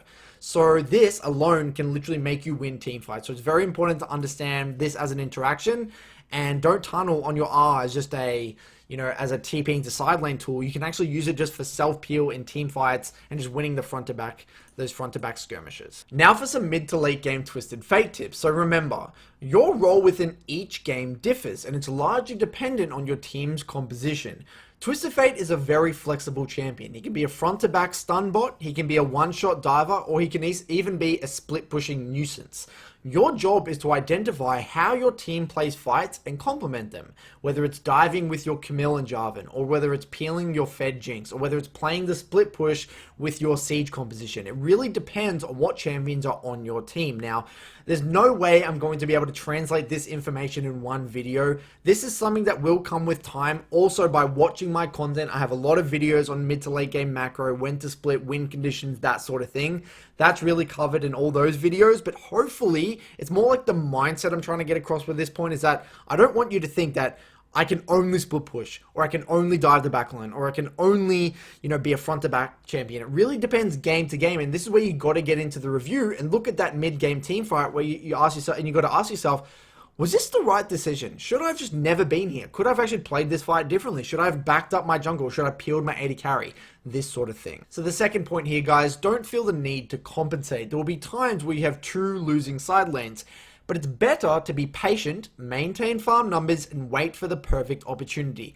TF farmed is still extremely threatening. I've seen this a lot within my coaching clients when I coach a lot of Twisted Fate players. They see themselves in a situation where their bot lane just died, their top lane just died, and they start panicking like, oh my god, I gotta use my ultimate now, oh my god, I'm just gonna lose anyway, what do I do, what do I do? And they take some really inefficient, sloppy ultimate that doesn't even get a kill anyway. They lose a bunch of farm, they lose 2 plates mid because of it, and then they get even further behind. In those situations, guys, where I have 2 losing side lanes, I stay composed, relax, maintain my farm, continue to get a lot of farm, get to my key item spikes, get to my rower, get to my Lichbane, or even just rower and my Etherwisp and tier 2 boots. Then an opportunity will present itself where I know I have plenty of vision, I've got the wave out, I see the kill threat on one side and I execute and I get the kill, and I know that even if I mess up that play, I've still got the wave out, so I'm still not going to lose anything mid. They're not going to get mid plates, that sort of thing. So please don't feel the need to compensate. I will talk about this point later in the community Q&A, but I did just want to quickly highlight it here just to get the brain thinking about this specific concept. Now, the next point here, guys, is that side laning is so incredibly important as Twisted Fate. If you never go to the side lane, then how are you ever going to be able to create a man advantage opportunity? Now, Twisted Fate, one of the biggest advantages of his kit is that he has a near global point and click TP. Compare that with the Summoner Spell TP, you don't need a ward, you don't need a minion, and the cast time is so much lower. So generally in mid game, even if you're just temporarily going to the side lane just to catch 1 or 2 waves, you're not even trying to split push, just get someone reacting to a wave, and as soon as they react to a wave, then you posture, then you look aggressively for an engage with your ultimate to force a man advantage fight. That is the main strength, that is going to be the main way you're going to win games or create favorable skirmishes with Twisted Fate. Now, if the enemy composition lacks a lot of engage, then you can stay in the side lane for an extended period of time and, eventually push it out deeper, knowing that they have to either group mid, knowing that they can't really match you in the side lane, that sort of thing. But majority of the time for me when I play Twisted Fate, I'm never really staying in the side lane for an extended period of time. I'm just catching 1 or 2 waves, then I'm posturing with my R, looking to create a man advantage fight as soon as the enemy reacts to my wave that I've just pushed out. Now, the next point here, guys, is that you need to be constantly scanning the map to see when people are resetting or about to reset, whether they have no resources or they have a lot of gold, so they need to reset very soon, and assess the enemy's tempo in order to catch them out of position, especially support. So a big way that I find kill opportunities in mid game is I know that the enemy has no wards left, right? I know that they've used all their wards, they're going to have to reset soon, or maybe I know that someone's very and they have to reset soon. As soon as I see that person reset or go out of vision and I'm assuming they're resetting, then I look for an opportunity. Then I start to ping on my way, looking for an opportunity, knowing that they're split, and if I force, they're going to be out of position, they're not going to be as 5, and that could be my way into the game to create an advantage and potentially get an objective on the back end. You need to be very aware, and this ties into that fact that I said earlier. The more information you can process and the better your game knowledge is, things like tempo, just awareness overall, the more opportunities you will see, and that's what mid to late game Twisted Fate is all about. You can be so creative with this information in order to really, catch people out of position. And you also need to be constantly pressing tab throughout the game to look for things like QSSs, GAs, Mikhail Crucibles, stopwatches, Zonyas, Mercs, things like that, because if you don't, and there's a big dragon fight coming up or a big Baron fight or whatever it is, and you forget that the enemy AD carry, or you don't even know that the enemy AD carry has a stopwatch, or the enemy mid laner actually bought a stopwatch for the fight, and you go in to dive the back line and they just stopwatch your stun and you lose that fight, that can literally be the difference between you winning or losing that game. You need to be constantly updating this information throughout the game so you don't get yourself into a very sticky situation. Now, summoner spell assessment is very important for TF, especially cleanses and flashes. If you know that the enemy AD carry doesn't have flash, or the enemy mid laner doesn't have cleanse, that sort of thing, then that can actually directly influence how many opportunities you actually see with your ultimate. So it's very important, especially as your awareness grows as a Twisted Fate player. Now, once your Zhonya's or stopwatch is actually purchased, you can actually afford to be the main form of engage for your team. This is actually why sometimes when I'm actually on my third item, I will get the stopwatch element first, because it allows me to just take fights that I would never have been able to take, or start fights that our team's composition would have never been able to start. So you go in, you prep your gold card, you stun, you Zhonya's, and then the fight actually ensues after that. So it's a very good strategy and something that you need to be aware of once you complete these items. Now, when you're in mid to late game as Twisted Fate, it's very important you're always looking for creative picks. Now, one of my favorite ways to do this is actually go back to base at around 25 minutes, identify which lane my top laner is within. Usually by this time they're in bot lane because Baron has spawned. Then I walk straight down bot. Similar to what you would do as a lane gank, as someone like a Pantheon or something like that. I would walk down bot, and instead of ulting, I'll just swap to Ghost or Heal, loop around, and actually try to gank that side lane. Now, the benefit of this is that even if I kill that guy or I blow his flash, whatever, I can still use my R to group back to the team so the enemy can't do Baron. Now, the reason this is better than doing the other way around, where I would actually group with the team first, then potentially R bot to make a pick, is that if I do that and I R bot, that actually opens up the enemy to potentially doing or starting the Baron. So this is just a very niche way you can actually look for creative picks, and then also using R in late game, you can actually use it to spot out flankers. So if you're versing a lot of flank-oriented champions, whether it's a Zed, a Fizz, that sort of thing, you should be staying group with your team, looking to peel your AD carry, then use R before the Dragon fight, before the Baron fight, whatever, to spot out where the enemy flanker is actually coming from. There's a lot of different ways you can actually use your R creatively to create advantages in mid to late game. So one of the questions I got from the community was saying, Curtis, how do I know whether to use gold card, red card, or blue card in mid to late game? Now, you got to remember that gold card is always used for peel, picks, and setup. Red card is for AoE team fights and chasing multiple targets, and blue card is for following up on other people's CC and every other situation. You got to remember is that blue card has a 90% AP ratio, red card has a 60% AP ratio, and gold card has a measly 50% AP ratio. So it's very important is if you can use blue card, you always should. And generally the situations I use it is when other people have already CC'd that target, or I'm just finishing off a target. But majority of the time I'm either using gold card or red card, especially in those mid to late game team fights. Now, I wanted to take this opportunity to show you guys what the best possible TF games look like, and if I'm in Champ Select, exactly what makes me really, really happy. So let's just say hypothetically, this is my team and this is the enemy team. This is what I would say is the perfect TF game.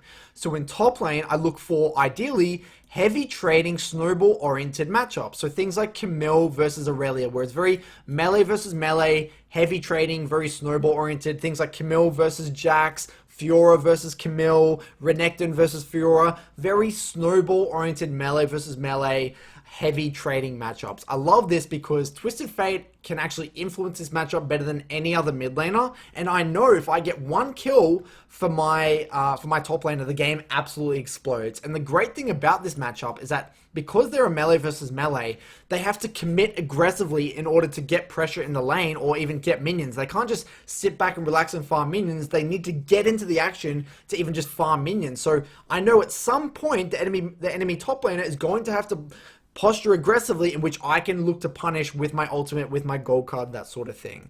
And then in the junglers, I like low CC junglers or low threat junglers for two reasons. I don't want CC from my jungle because I already bring the CC in terms of the mid jungle 2v2. So I just want raw damage, and I mentioned that earlier on in the guide. And conversely, on the enemy team, having a low CC, versing a low CC jungler or low threat jungler is very good for me because I'm at the end of the day an immobile mage still. I don't want to verse a heavy threat jungle, something like a Graves, a Kindred, something with very low threat is easy for me to verse because I just feel relatively safe, I can lean to one side, and it makes my roam opportunities much easier. Now in bot lane, I look for two things. Ideally, my bot lane has a lot of gank setups, so that's why I love things like Thresh, like Rakan on my team that can just engage with me and follow up on my CC, or they can CC first and I can follow up on their CC. And actually with a burst-oriented AD carry that does a lot of burst. Ezreal's a very good, solid burst-oriented AD carry, especially when they land the W, the EQ combo, a lot of burst. And I like versing immobile bot lanes. Things like Lux, Nami, Lulu, a lot of squishy immobile bot lanes, and especially the AD carry that has no real form of self-peel. Things like Draven, Misfortune, Ashe, Varus, things like that are very good, and I really don't like versing things like Xayah and Ezreal because they have a large form of gap closer and can escape my stun range, or they can just avoid my stun completely. So this is exactly what I look for, and if you see these sorts of compositions that tick these boxes, then it's going to be an incredibly good game for you as Twisted Fate, no matter what the 1v1 mid matchup looks like. Now for some advice for learning Twisted Fate. Now, it's actually a misconception that TF is an easy champion to play. He actually requires a lot of macro understanding and game knowledge in order to make work reliably. If you are losing a lot of games, even like post 40 games with TF, then I'd highly recommend you referring back to my mid lane fundamental series where I talk about things like tempo, roaming, warding, things like that. Because then at that point, it's probably not a Twisted Fate specific thing. It's probably just a lack of understanding of the mid fundamentals. Now, you need to be spending the time and getting comfortable with CSing. It doesn't matter how good your side lane awareness is. It doesn't matter how good your macro or jungle tracking is. If your CS numbers are poor, you will always struggle to win games. If I look at your OPGG and I see below 7 CS per minute, then I already know there's no way this guy's going to be able to climb with Twisted Fate because you're just not utilizing your passive at all. So it's very important that this is the first thing that you focus on when learning Twisted Fate. Now, in your reviews, guys, you should be taking the time to review every single Destiny usage. I don't care if it was great or poor or really good or really bad or average. It may seem boring, but it is worth putting in the time. And what you should be doing specifically is asking yourself, okay, what made me think that this Destiny was very good? What made me think it was bad? Why didn't I go for this Destiny here? Why did I go for this Destiny here? What variables did I consider? What variables did I not consider? After I used my ultimate here, what did it mean for this side lane? If I use it on the other side of the map, what would it have meant? You need to go very deep and refine the usage of it because it's such an integral part of Twisted Fate's identity. Now, the last point here, guys, is that you must avoid getting into the habit of autopilot queuing the wave. Now, I wish someone told me this ages ago when I was learning Twisted Fate because my default response for a long time was just to queue the wave. Whenever I saw a wave, I just wanted to queue it. I don't really know why. It was just a habit. I don't really know why. And what I realized after watching a lot of VODs is that, no, Curtis, you need to be careful about where you need the wave because how are you going to generate kill threat or gank setup if you're always pushing the wave? How are you going to slow build waves and look for potential ultimates in the side lane if you're just autopilot queuing the wave?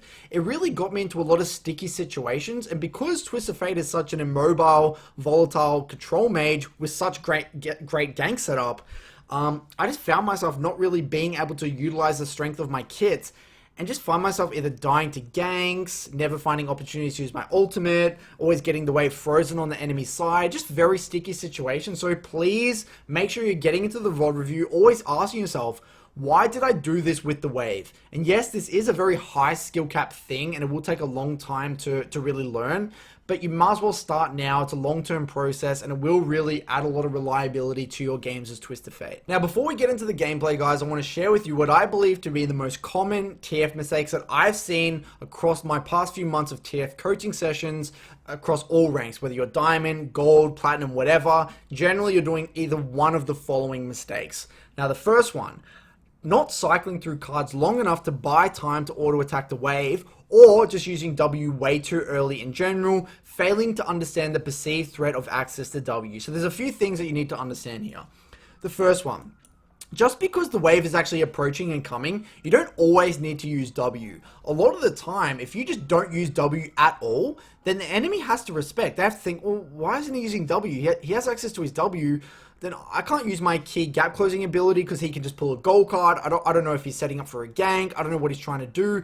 Or conversely, you can actually select, use your W and keep it ticking. Blue, red, gold, blue, red, gold, blue, red, gold, without actually selecting one at all. And in that process, as it's, sifting through all the cards, just continuously auto attack the wave. Then the enemy's going to be thinking, wait, is he going to get a gold card to set up a gank? Is he going to red card me and slow me? Is he going to blue card me for extra damage? What is he actually going to do?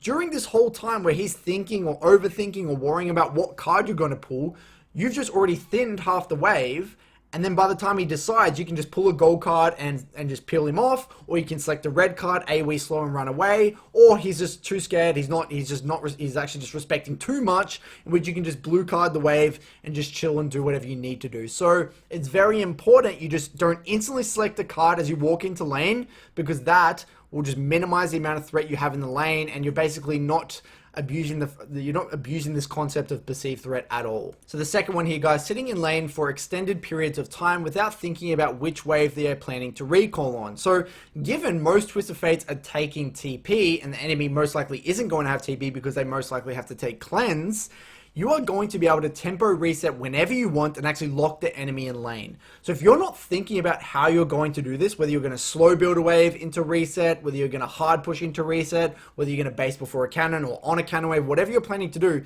you need to be thinking about how you're going to do it. And when I watch a lot of people in my TF coaching sessions, they just base reactively. They just wait till they take a really, really bad trade, then they eventually recall, in which they just let the enemy take a decent recall opportunity when they could have actually locked them in lane with no resources, or even just set up a freeze without them having the resources to actually break the freeze. So it's very important you abuse the fact that you do have teleport, and do this by thinking about which wave or what the resources are of the enemy, or just in general, when the hell are you actually going to recall? And the third one here, guys, using W on the wave and not adapting their positioning, either resulting in dying to ganks or straight losing trades. So again, I've mentioned this a lot throughout this entire video, but if you're using your W on the wave, you must adapt your positioning when your W is down, because that is when you can't really trade back very effectively, or you have no form of self-peel, so you can just die to ganks. So that's a very common one. And lastly here, guys, probably the most common mistake, if not the most important mistake being made, is not constantly updating themselves with new information about what's going in the side lanes,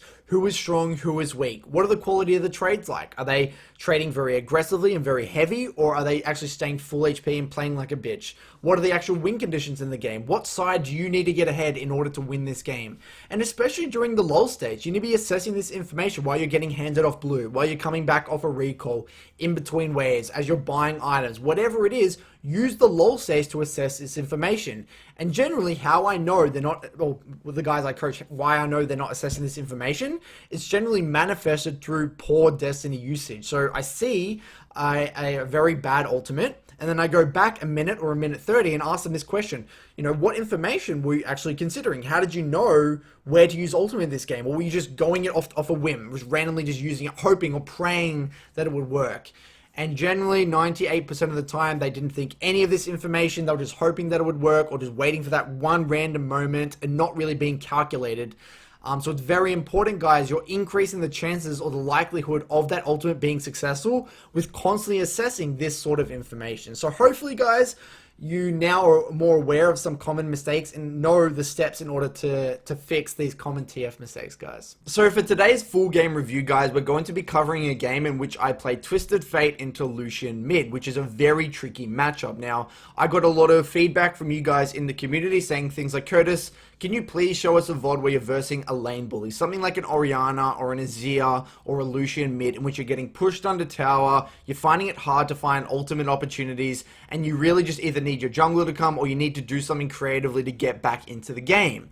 So I went ahead and played a bunch of games on my second account. This account sitting at around Diamond 2, Diamond 1.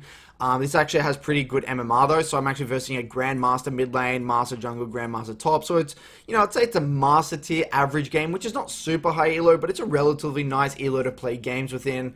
And the reason actually I didn't want to show a VOD on my main account is because it feels like in around master tier games, the games are a lot more realistic and more of an accurate representation of the Twisted Fate games that you guys will have within your own elo. Whereas Twisted Fate and Challenger is a whole different ball game, and I don't really feel like it's an accurate representation of what you guys will see in your own games. Now, just quickly here, guys, breaking down the items and the runes. I went for the Unsealed Spellbook. Magical footwear dematerialized into Time Warp Tonic with secondary resolve because I wanted that extra durability from those all-ins versus the Lucian. So I went for the demolish into bone plating, and I also ended up opting in for an attack speed shard for the extra wave control, so I can thin waves with auto attacks. So Lucian really can't bully me under tower. Yes, this will significantly hurt my wave clear with my Q, especially around level 9, but I was like, screw it, I really want the wave control. And in terms of itemization, guys, went for Catalyst here, sat in an early cloth armor, went straight into my Rod of Ages, ended up getting Mercs because I was actually versing an Evelyn, a Cannon, and an Ashe, and Lulu, so I get value from all of them. And I actually got Stopwatch first, into Armguard, into Zhonya's second. You can see that I actually swapped to Blue Trinket relatively early on because I'm versing an Evelyn. And I end up getting Lichbane third item. So relatively stock standard build path. Usually you go Lichbane second, but I wanted that durability versus this team comp. Plus, the actual Zhonya's active is very good at countering Cannon Engage and the Evelyn pick threat as well. Now, just quickly breaking down the compositions, guys. If you remember or think back to that slide in this presentation where I said, what does the best Twisted Fate game look like? You'll notice that this literally nearly ticks every single box, right? So let's actually look at the top lane matchup. We got Cannon on the enemy team with Ignite versus a Jace top. So this is a relatively heavy trading, chaotic, very snowball heavy 1v1 matchup. The only way it could be better is if there were two melee champions, but this is still very, very good for Twisted Fate. In the jungle, I've got a pure damage jungle who can follow up on my CC very well. Yes, I'm versing a jungle with CC, which is a little bit problematic, but they don't have massive amount of gap closing ability, so it's not terrible for me. Now, the bot lane, what do we see? I have a very good gank setup champion. I have Thresh. I really like playing with Thresh because they can both follow up on my CC and set up ganks very well. And I'm versing a very immobile, squishy bot lane. So overall, very squishy composition. Twisted Fate loves versing squishy compositions. I got gank set up into an immobile bot lane, chaotic heavy trading top laner, and a pure damage jungle. So it nearly ticks every single box. The only box that it doesn't really tick is that, the jungle is a little bit annoying for me. And their damage spread is very annoying for me because I have to build armor into an Evelyn and a Cannon topside, which is very problematic. And I couldn't afford to go Tarbies this game versus Lucian because of the amount of CC, so I had to go Merc. So that's a little bit annoying. But overall, I would say this is a very good Twisted Fate game. So I'm excited to dive right in. We'll go through all the fundamentals. I did make quite a few mechanical errors, but I still think the learning here is very, very solid. So let's dive straight in, guys. So diving straight in, guys, the first thing that I look for when entering any game is Twisted Fate is the summoner spell choices. And what do we see here? This Lucian actually opted in for Cleanse, which means that I have TP advantage over my counterpart. So already I'm starting to think to myself, okay, what is my mini game going to look like, and how am I going to utilize this TP advantage to maximize the amount of CS that I'm going to be getting in the early game? So we'll talk about that a little bit later. Now, I also see that the top laner has Ignite, and the reason that's very, very important is for two reasons. If I decide to gank top and actually kill this top laner, he will get really, really far behind if he dies because he has no way to TP back and salvage all of the creeps that are going to crash under his tower. And conversely, if I do decide to gank bot lane, I now know that there's no chance of getting counter ganked or counter TP'd on by the enemy top laner. So that's very, very important information.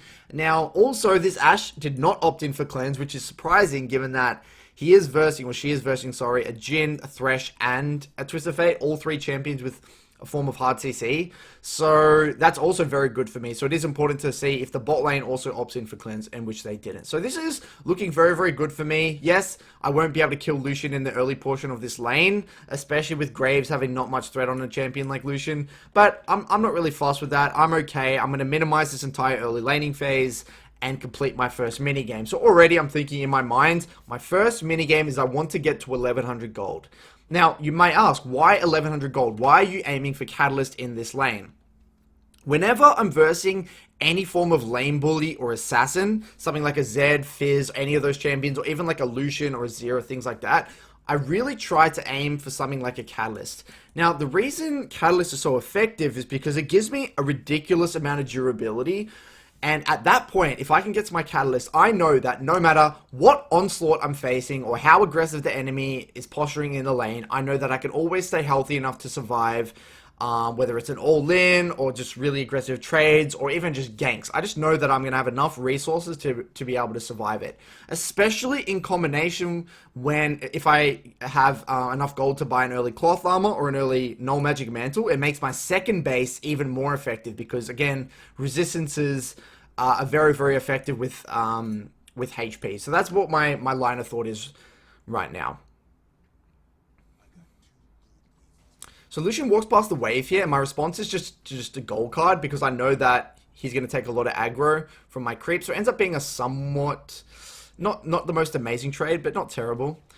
Now, as you can see here already, this is going to be exactly what I do the entire laning phase. I like to do these red cards where I'm both thinning the wave because I know Lucian's pushing me in already. And yes, I'm okay to get pushed in, but I don't want it to be so big that, you know, it automatically crashes and bounces off the tower, or the wave's going to be really big under my tower in which Lucian can just harass me for a long period of time. I just want to thin it. Ideally, keep it outside my tower, or make it a little bit harder for Lucian to bounce the wave off my tower. So I'm going to be red carding a lot to both poke Lucian from a distance in a very non-committal fashion, as well as thin the wave. So that's what I'm going to be doing a lot within this laning phase.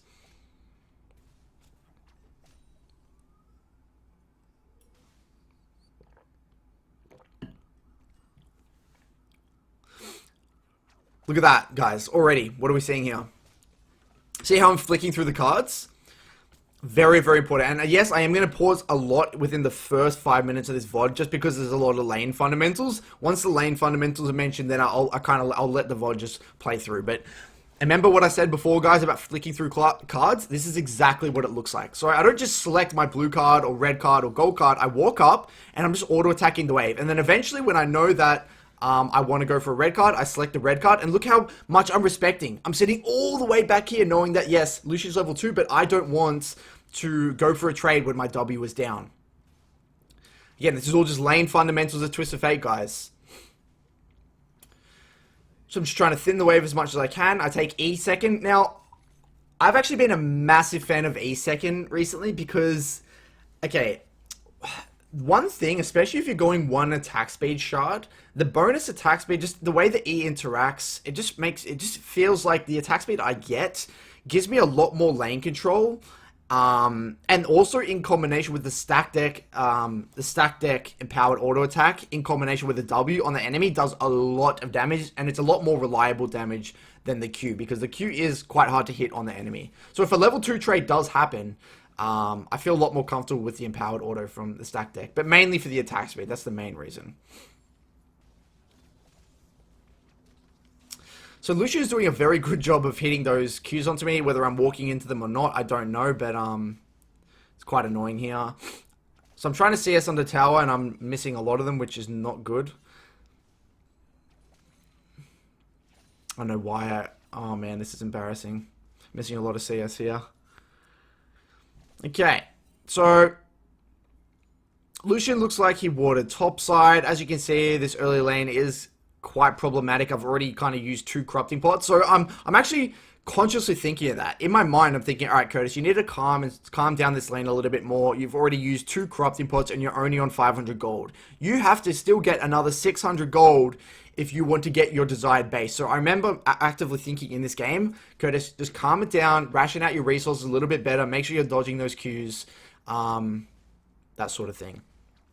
And notice this, look at this. I love doing this as well. So as soon as you see the enemy use their ability on the wave, so I saw Lucian actually use Q on the wave, right? So he's trying to get pressure for whatever reason. I don't know what he's trying to do here. So look what I do in response. I don't just bitch it. I actually walk up here aggressively, and I start flicking through my cards here. And look where I'm posturing. I'm actually forcing Lucian to go back here instead of actually walk up and get these minions because I'm posturing very aggressively. I know Lucian's Q is down, and I have my empowered auto with my stack deck. So this is what you have to do with Twisted Fate. You need to be actively thinking, okay, the enemy has used their abilities.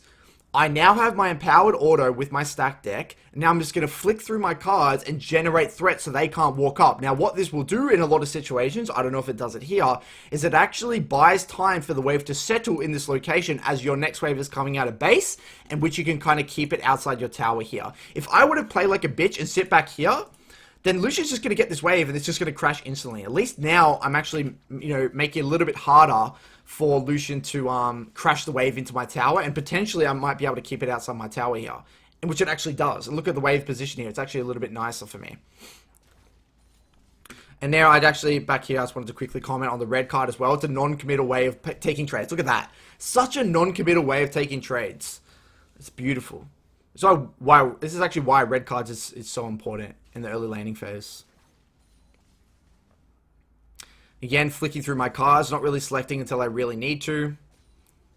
And notice I'm positioning very defensively here, knowing that my W is down.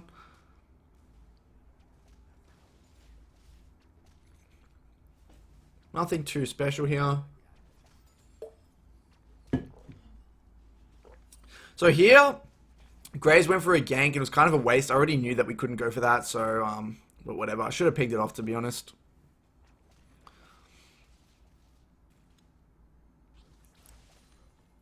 Now, I actually think, I actually am going to play devil's advocate with my own gameplay right now. I think this Q is a complete waste. I should not be queuing the wave like this. Again, I'm still not at my desired gold amount yet, and this Q does nothing but put me in a vulnerable position. Yes, I know Eve's ganks are really, really bad, and, she really can't do anything, pre-6, but I still think I don't really want the wave down here. I'm completely fine keeping the wave in the middle or even on my side to generate kill threat onto the Lucian with my point and click stun. And I feel like me just queuing the wave here doesn't make sense. This is one of those situations where I just autopilot queued the wave.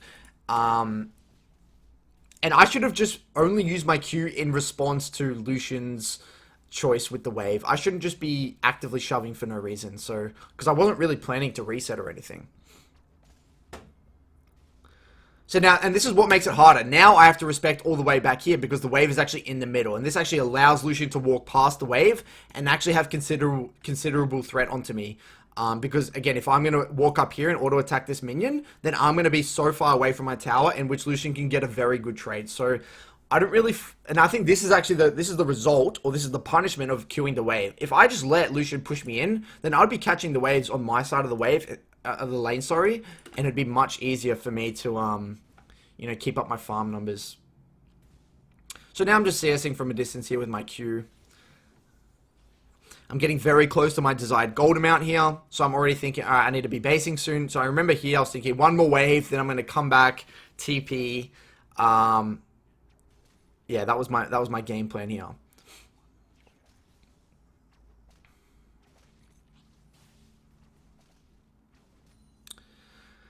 So, not too bad here.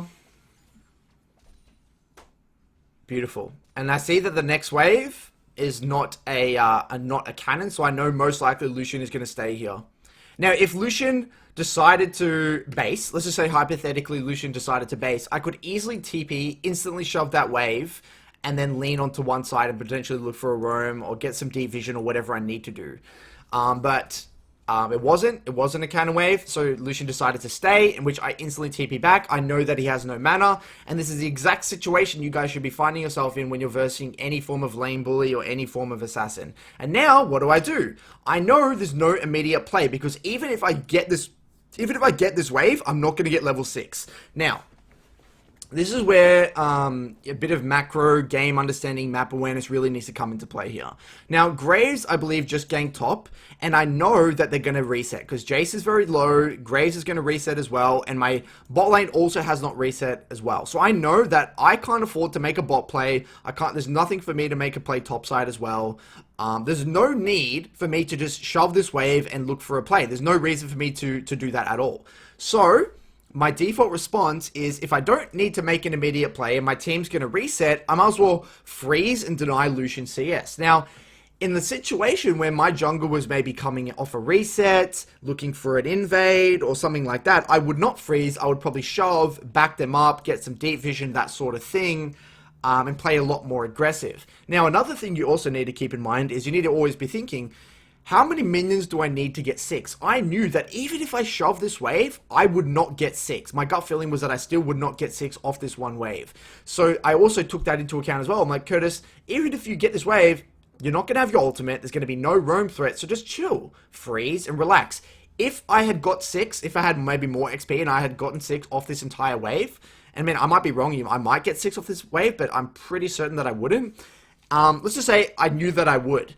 Then that would alter my decision, and in that situation, I need to think, okay, is there a kill threat bot? Then I'd be panning my camera bot to assess, are they heavy trading? Is there a kill threat? Is there a kill threat? That sort of thing. Could I immediately use my ultimate to get a gank off? But my gut feeling was that I didn't really want to make a play on bot side if my jungle is top side, because then it opens up to getting counter ganked, and gives Evelyn an option to do something. So I decided to just pull the wave, pink to one side, ward over the wall here, and deny Lucian CS here. And this is exactly the advantage that you should be getting yourself into when you're having TP into cleanse. So this is looking really good. I'm just thinning the wave a little bit here. Now Graves is coming off a recall. Now, a few things that I'm thinking in my mind actively. I'm not just sitting here mindlessly just CSing. I'm thinking to myself, okay, Curtis, you need to be thinking about what is your winning side. What is the side that you are playing towards, okay? So, as I said in my guide so far, at every single point of the game, you need to be thinking about your win condition. What is the side that you want to use your ultimate towards? Now, my jungle did gank top and did get a kill. I don't know who got the kill, whether it was Jace or Graves. But I did know that it didn't really feel like Jace was going to be the win condition of this game. Like, it still felt like if Jace gets a kill, cool, it's fine. But it felt like I don't think Jace would be able to take over the game because Jace is actually very vulnerable to Evelyn. My gut feeling was that I really wanted to get bot ahead, not only because there's a Jhin Thresh into an Ashe Lulu, which is very snowball oriented, but also because my AD carry was a challenger player, and I know him, and he's very good AD carry, and I knew that if I got him 1 or 2 kills, he could probably take over this game. So my hunch was that even though they were going even or just not really winning trades, I knew that I could still snowball bot lane. And if I have a choice between top and bot, my default response will be to use my ultimate onto the bot side of the map here. So one thing I could be doing better here is panning my camera to assess the quality of trades, which is what I'm not doing right now. I quickly pan my camera, but I could be doing a lot better of a job here. There we go, I'm panning a little bit, trying to assess the situation. Now I know that I'm 6 and I see my jungle bot side. So I'm trying to figure out a way to maybe look to lean onto bot side and look for an ultimate opportunity. That's why I'm panning my camera here. And notice how I've been panning my camera. And the reason I'm panning my camera is because I see my jungle walking onto bot side. I know that if my jungle is maybe pathing top side, it would be very unlikely that I'd be able to go for an ultimate play bot. But because they're heavy trading and my AD carry is relatively low and my jungler's walking bot and posturing bot, it looks like a play might be happening. So I'm already thinking about this. I'm not just randomly reacting. So I'm looking at this. Thresh goes in.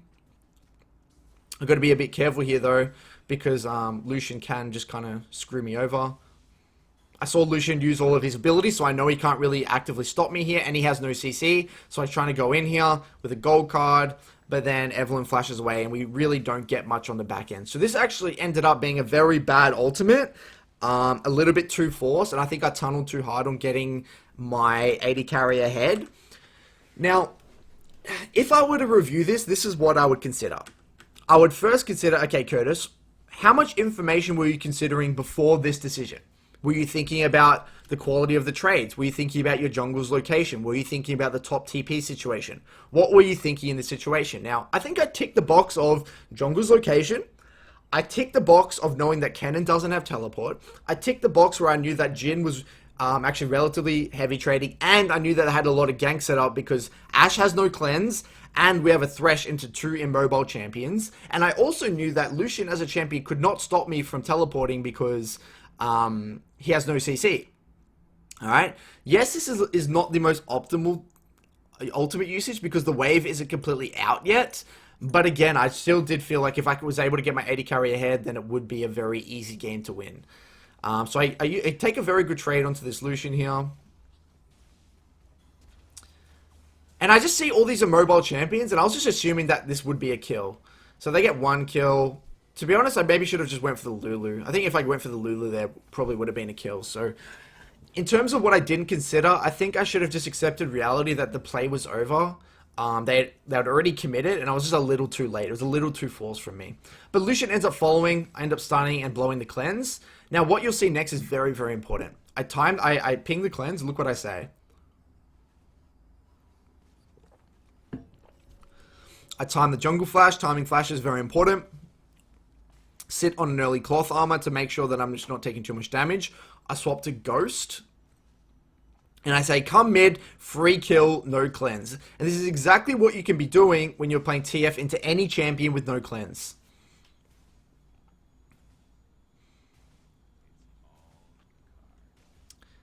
Alright. So I come back mid, swap to Ghost, and the reason I swapped to Ghost is just a personal preference. I think Ignite could have also been very good this game because Lucian has no cleanse, and I know it's a pretty fast-paced game. Heal is also pretty solid because they don't have any Ignite in the mid lane. To be honest, Dopa always goes heal because he likes the durability, or I guess the versatility of heal. I personally feel like I wasn't under much kill threat, and I just wanted more flexibility in terms of what plays I could and couldn't go to, so I decided to go for Ghost. That's just a personal preference. I miss all this CS. Oh no, I get a few of them.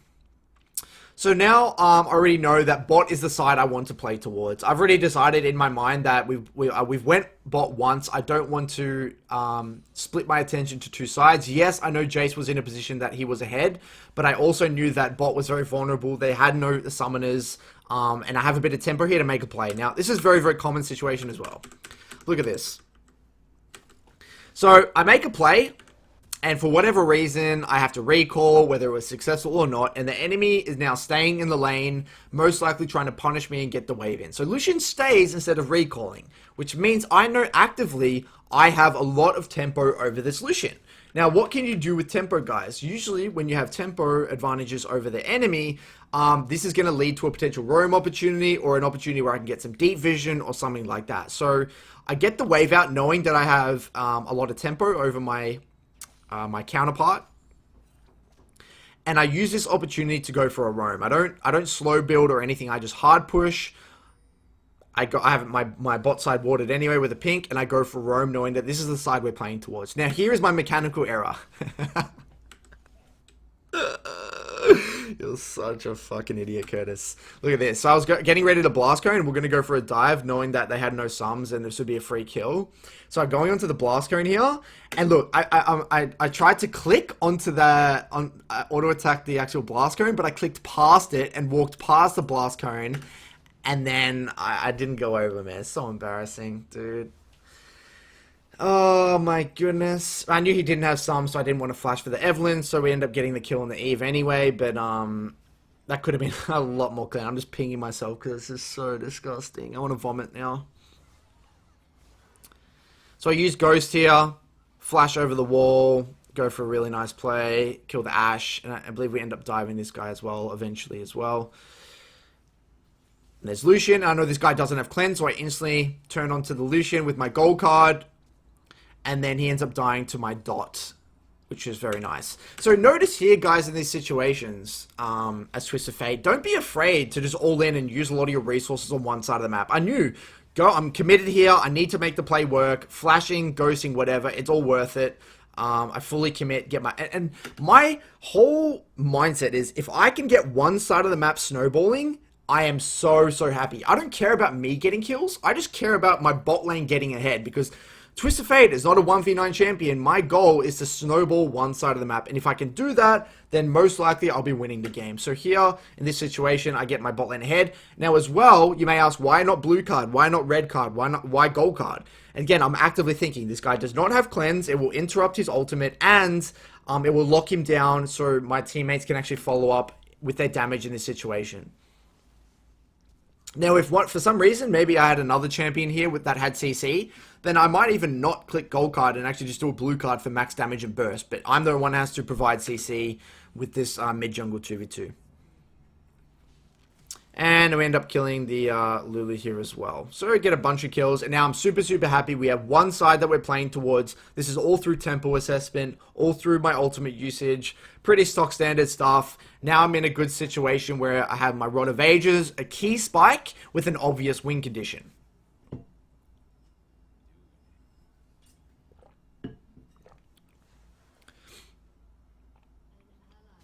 So, this is exactly what usually happens in solo queue. You have one winning side and one losing side. Now, you'll see this game is that this Jace proceeds to get absolutely destroyed by the enemy Evelyn. Like, he gets ganked 1,000 times. He gets really, really far behind. They end up getting, like, 2 tower stops. So, it ends up being a very split map game, which is very common in my games as Twisted Fate.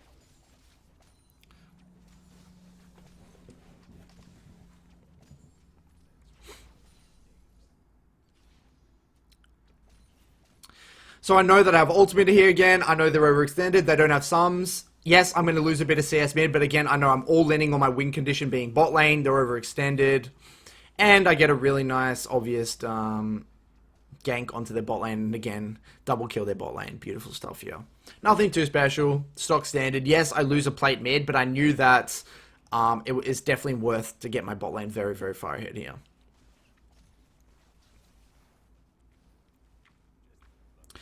Nothing too special. Got my magical footwear here.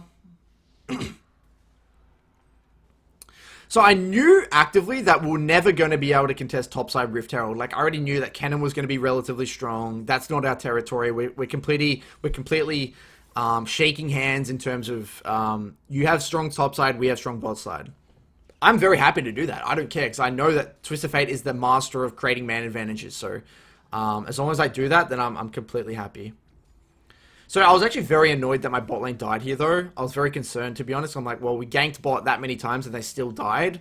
So that was actually a little bit concerning. So here, end up proccing my Demolish on the tower. They use Rift Herald top. And I'm not even walking top at all. Right? I'm not even walking top at all. I know that this Jace is screwed. I'm not going to try and defend him. I'm not going to try and use my ultimate or hover at all topside. Yes, you'll see him in a second. The Jace will actually start spam pinging. But I know that that is not our win condition. No matter what I do topside, it is not salvageable at all. Because Evelyn is just going to camp that Jace. A very immobile champion with trading sides of the map.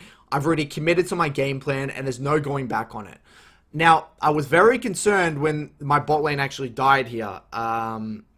So I was thinking, man, holy shit, this is going to be a little bit of a tricky game. So I knew that they'll probably still be okay. Maybe they messed up mechanically or something, but there's no going back on it. I already knew that I have to accept reality. That was my game plan, and I'm sticking to it. So you see me here path a little bit, and I just realized, Curtis, what am I doing? I'm not going to go help that. I'm just going to catch the wave if need be, but I'm definitely not trying to help this Jace. So I was thinking of going Ionian Boots of Lucidity, but then I realized that I need to, mercs. Now I end up getting my stopwatch element of my Zhonya's first, because I knew that most likely I was going to get targeted by the Evelyn next, because I have a shutdown. So I was actively thinking, okay, stopwatch might be the difference between me getting killed by this Evelyn or not getting killed, and it's going to allow me to force the next fight if need be. So I decided to use my teleport here, by the way, because I didn't really want to hold on to it, and my spellbook was coming off cooldown, and I don't want to swap my flash out. I want to make sure I'm swapping out my exhaust. My TP. So I TP back, go for a gold card. We blow his cleanse, which is very, very nice. Here comes Evelyn. Gold card. Not too bad.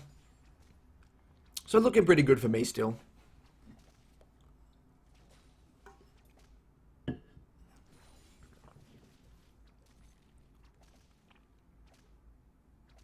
So Evelyn's like hovering around mid.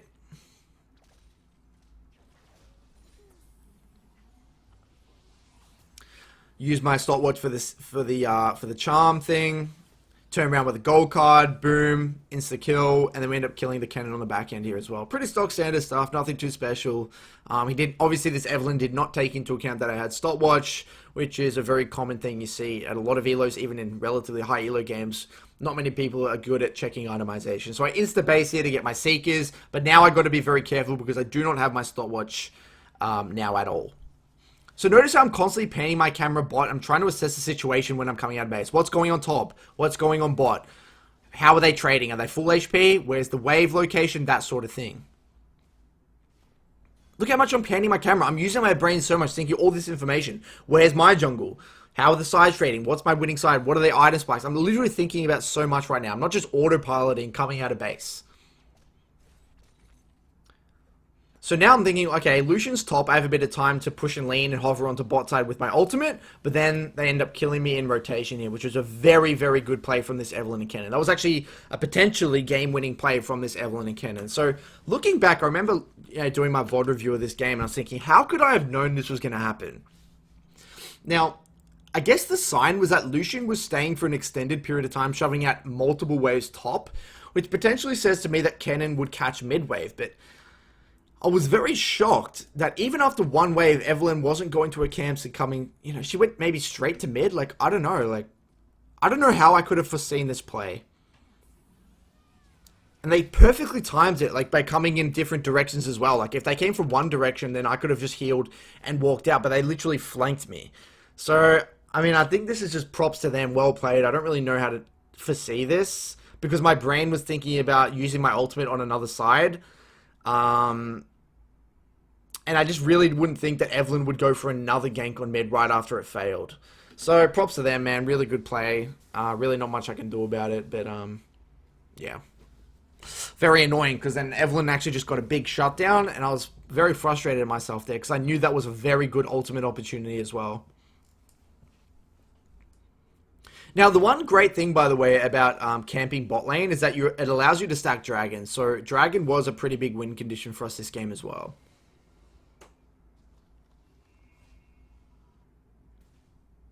So I'm now pressing tab to assess itemization, check who has QSSs, cleansers. I'm just trying to assess itemization to see what they're buying. See, here I didn't want to necessarily just ultimate straight away because I knew Evelynn would most likely be hovering. And I really didn't want to force a play here because my jungle wasn't in position.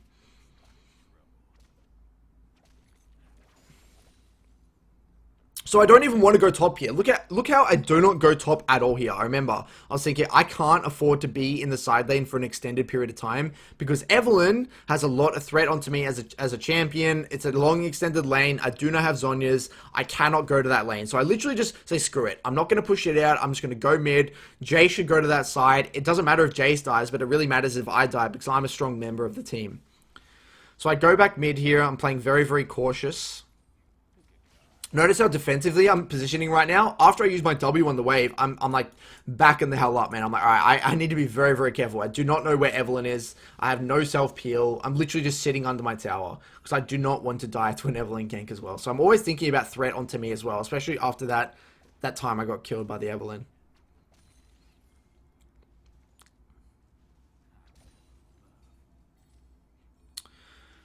So, this Jace is telling me to go top, but I'm very scared because I know Evelynn is... I knew most likely they were not going to fight for this Mountain Drag, and the reason I went mid is because I wanted to stay group for this Mountain Drag, but then I realized, okay, it doesn't look like they're posturing for this Mountain Drag, especially since Lucian is top with no TP, so then I put two and two together. I'm like, okay, what Evelynn's doing is Evelynn is just trying to make a pick as a trade in response to us getting the Mountain Dragon. So that's what my gut feeling was. So you'll see in a second, I recall for my Zhonya's, and I know that I don't just walk through the jungle there, because if I just walk through the jungle there, I will get picked like 100% of the time. So I get my Zhonya's, I swap to my blue trinket, because I know yellow trinket's really not going to do anything to an Evelynn anyway, and I'm not even going to get into a position where I can use my yellow trinket effectively. So then I just sit under tower here, CS, and what do we know? I time my Zhonya's again with the charm. I flash away into gold card. You'll see in a second. Evelynn ults. I turn around. Bit of a mechanical shit show. Go for the Evelynn. One shot. Beautiful. And then Jace cleans up Lucian. So, well played to me again. And the only reason I was able to do this is because I was actively thinking about the threat onto me as a champion. I'm TF. I'm an immobile mage. I need to play around my item spikes. Do I have Zhonya's? Do I have stopwatch? And how does that interact with how much threat they have on me? So just basic threat assessment stuff here, guys. And when you play Twisted Fate, you'll realize that a lot of champions like Evelynn, like Rek'Sai, like Elise, they will target you because you are an immobile mage. And any immobile mage, they want to punish as much as they can. So you got to keep that in mind when you're when you're in the side lane, whatever. So here, I actually decide to use this brief period in which Evelynn and Lucian were dead to continually shove out the side wave, so I could, just so I could utilize my demolish and start, breaking open towers. Now you'll see in a second here that I actually overstay. I actually overstay on the map for too long. So I end up shoving this wave here, and I had like maybe a fake sense of security because I saw my Graves and my Jace in the area. So I'm like, I'm all good. But then I'm like, all right, Evelynn's probably around the area here. I'm just going to start recalling and just back up. And this Evelynn is very, very good. And then again, kills me. So I was getting very frustrated with this Evelynn. I think this was the last straw. I had enough. I was like, all right, Curtis, you need to make sure you are not dying to this Evelynn ever again, because this is ridiculous. Yes, Evelynn is just dying in response, but it's just not worth trading kills like this. You're meant to be fed and snowballing this game, not trading kills. Trading kills when ahead is terrible. It's always good for the losing team to trade kills. And from that moment, I realized, all right, Curtis, you need to play around your AD carry a lot better here. So I overstayed, again, did not assess the amount of threat that this Evelynn had onto me.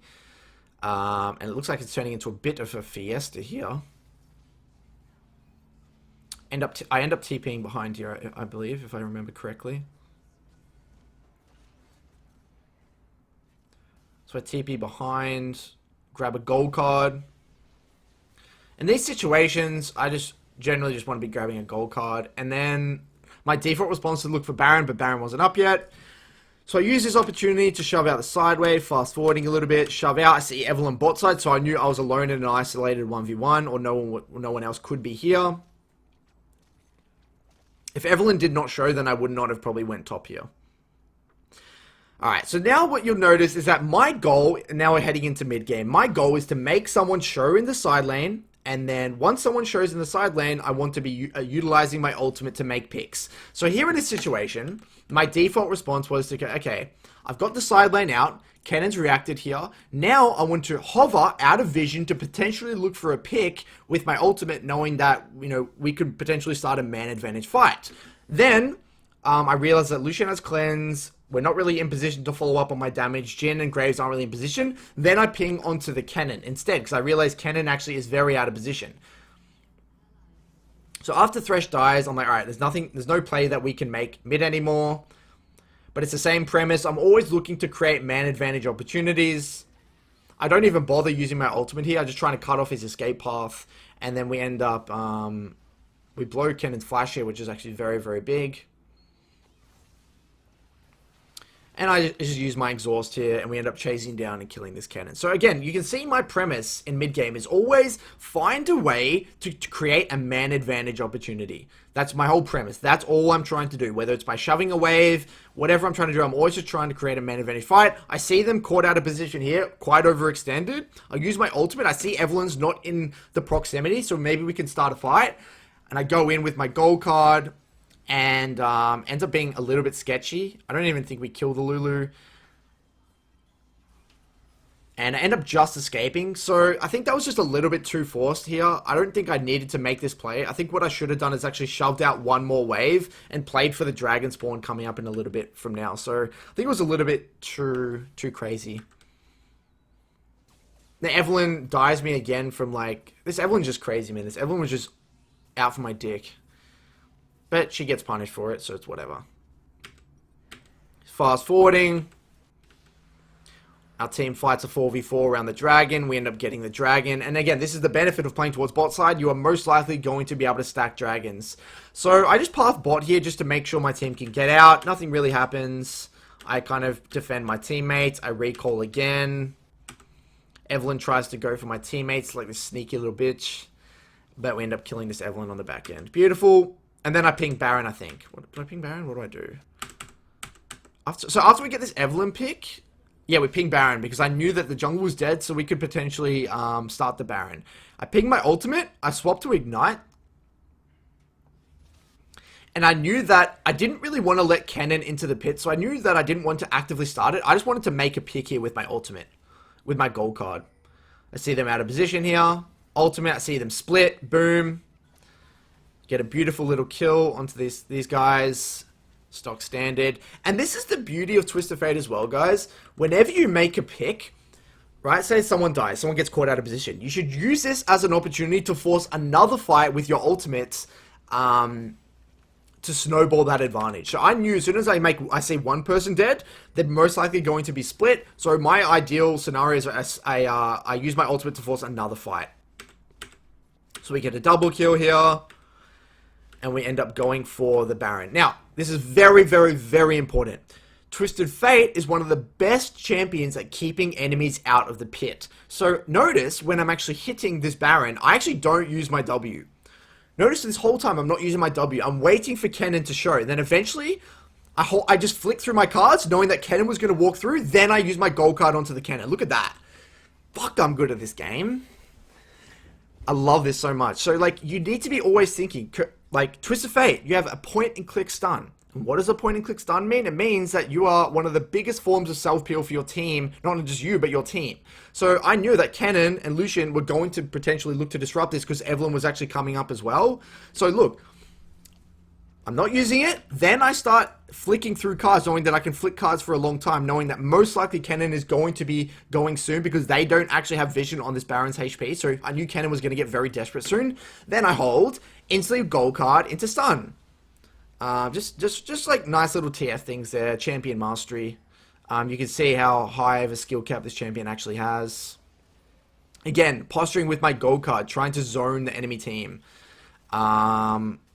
To be honest, I could have done a... Oh, then I walk around here to try and find this Evelyn. Boom.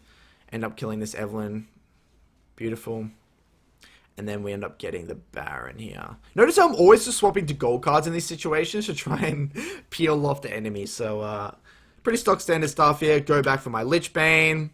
Now, this was the only itemization mistake. I don't think I should have gone Banshees here. I think I actually should have just went straight Rabadons. I don't think I even need Banshees because I have Mercs, I have Zonyas. I think Banshees is just a little bit overkill. Okay, now, when you have Baron, generally, this is when you can start to really be a split pushing nuisance. I don't want to split push per se, but I just want to create a man advantage. I want someone to come to the side lane to face me or react to my waves, so then I can again force that man advantage skirmish.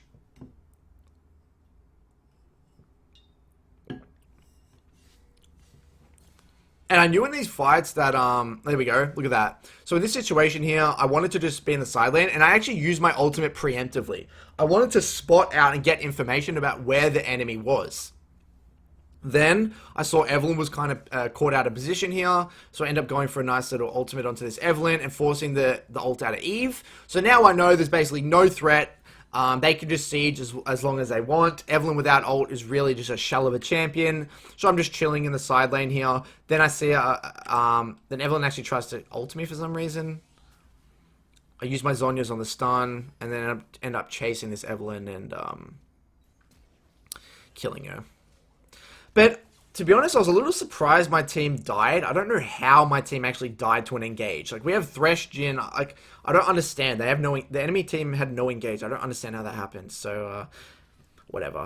To be honest, if I were to redo this entire thing, what I would actually do first is that I would actually...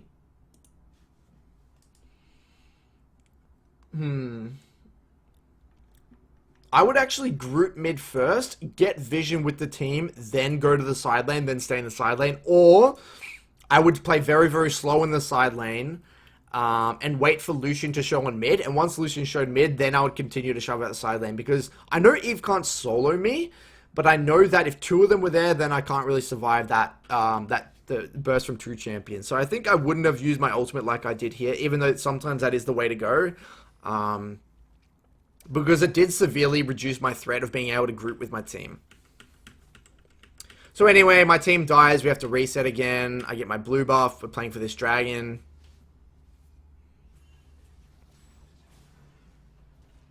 So I'm using my ghost to play in and out of the fight, just stun carding into bursting. I mispositioned my ultimate here, but I just turned on the other two members. End up killing the Evelyn here, I believe. Boom. And this is the benefit of Ghost, by the way, in these fights. Look at this. So I popped Ghost now. Right? I pop Ghost now. I stun card. And we end up killing the Lucian. We go next target. I go next target over here. He heals. I could have ulted in further, but I didn't. I go next target, and keep in mind that every takedown or kill, you actually get a longer extended duration of Ghost. So I still have Ghost. That allows me to chase down this cannon for a long time. I'm able to chase down this cannon. We end up getting him as well. So my Ghost was up for an extremely long time. And then I get Ghost again. And then I'm able to keep ghosting around. So this is why I love Ghost in these extended team fights. And then we end up getting this here. We get a second inhib. And then we end up ending the game off that. So, relatively awesome game. I think there's some great fundamentals there. I didn't play perfectly. I got caught a few times. Made a few mechanical errors, especially on that blast cone play. But this is exactly how you want to be navigating one of these tough matchups where you get bullied 1v1. But it's not about the 1v1. It's about how you impact the map and finding creative ways to do so. So, hopefully you saw, creative usage of your TP, identifying your win condition, identifying people's threat onto you, that sort of thing. And this ties together all the things that I spoke about in my slide. Now what we're going to do is go through the community Q&A, guys, so stay tuned. So now for the community questions, guys. So a few days ago, for those of you who did not see, I put out a post asking you guys what your key questions or concerns were with Twisted Fate. So today, we're hopefully going to go through a lot of them. I tried to pick questions that really covered all bases or things that I didn't already cover within this video. So if there's things that you think I really need to cover that I don't cover at all within this video, drop a comment below and I'll try and maybe talk about it in the Discord or something like that, or even just reply to you directly. But yeah, really appreciate that. And also, guys, I would love feedback. If this is something you want to see more of in the future, let me know. I think it's pretty cool, but ultimately you guys decide what you want to see in my videos. So the first question here was from iBerserk, asking what the pros and cons were of AP versus hybrid versus AD on hit TF. So for the sake of this question, to make it a little bit easier to answer, let's actually just quickly disregard hybrid and talk about AP versus AD on hit. And there's a few different areas we need to look at this question through. So the first one is sustained damage versus burst. AP has predominantly always been, the way you got to view AP Twisted Fate is that it all revolves around burst. So burst as a concept is very good into squishy targets, whereas it's not so good into tanky targets, which actually, works perfectly well with what I said before, that Twisted Fate is not really good into tank-oriented champions, but very good into squishy champions. Whereas conversely, AD on hit TF is very good into a lot of tank-oriented team compositions where the team fights are revolving around sustained damage, whereas against squishy targets, AD on hit TF really doesn't do too much because the fights are going to be played way too fast, and the Twisted Fate's really not going to utilize the attack speed or any of the on-hit features of that build. Hybrid is a bit of a mixture in between, and I feel like it's kind of hard to answer that question because it's kind of like the intermediate or the in-between thing of every single category I'm about to talk to. So we'll kind of talk about that at the end. Now, the next thing we need to cover is wave clear. APTF has a lot better wave clear than AD on hit TF for multiple reasons. The first one is that APTF's wave clear is very non-committal because he can sit back, relax with his Q, with his red card, and he doesn't really need to commit to the wave with auto attacks. Whereas AD on hit TF needs to auto attack a lot, needs to literally be in auto attack range, which is making himself vulnerable, and it can get himself in very sticky situations. So if you are in a very sticky or very bad, unfavorable matchup as AD on hit TF, then it can be very, very hard to minimize because your wave clear is so limited and you need to be up in the action in order to actually clear the wave. So in unfavorable matchups, because of this wave clear function that APTF has, it makes it a lot easier for him to minimize tough matchups. Now the next one here is spiking later versus spiking earlier. APTF spikes relatively early, even just off a Rod of Ages. One item, you're relatively strong, you have a decent amount of burst, and you can navigate most skirmishes pretty well. Whereas AD on hit TF, you really need 2 or 3 items in order to come online. Yes, you do start to spike heavy on just Triforce, but you still can't compare. Like, APTF with Rod of Ages is much stronger than Triforce AD on hit Twisted Fate. So, I've personally found that my main concern with AD on hit TF is that it takes way too long to be strong. And I feel like if you're needing 2 items, you're needing like Triforce and Rapid Fire Cannon, or Triforce and IE in order to be useful, then the game's probably over by that point anyway, especially if you're climbing in high elo. This is why you don't really see this build anymore. Yes, there are some players out there that make it work, and it still is viable. I just prefer the earlier spiking nature of AP-oriented Twist of Fate. And the last one here is durability. Now, the great thing about AP Twist of Fate is that one of your two core items are Rod of Ages and Zhonya's. Now, the great thing about APTF and what Rod of Ages actually gives you is a lot of HP. And like I said, a lot of times within this video is HP synergizes very, very well with resistances. So even if you just sit on a Mercs or a Tarbies with Rod of Ages, you're incredibly durable. And conversely, AD on hit TF, the only HP you get is through Phage and Triforce, which is still decent. It's a decent amount, but it's not really comparable to the durability you get with APTF, especially since your second item a lot of the time, if need be, can be a Seeker's or even a straight up Zhonya's.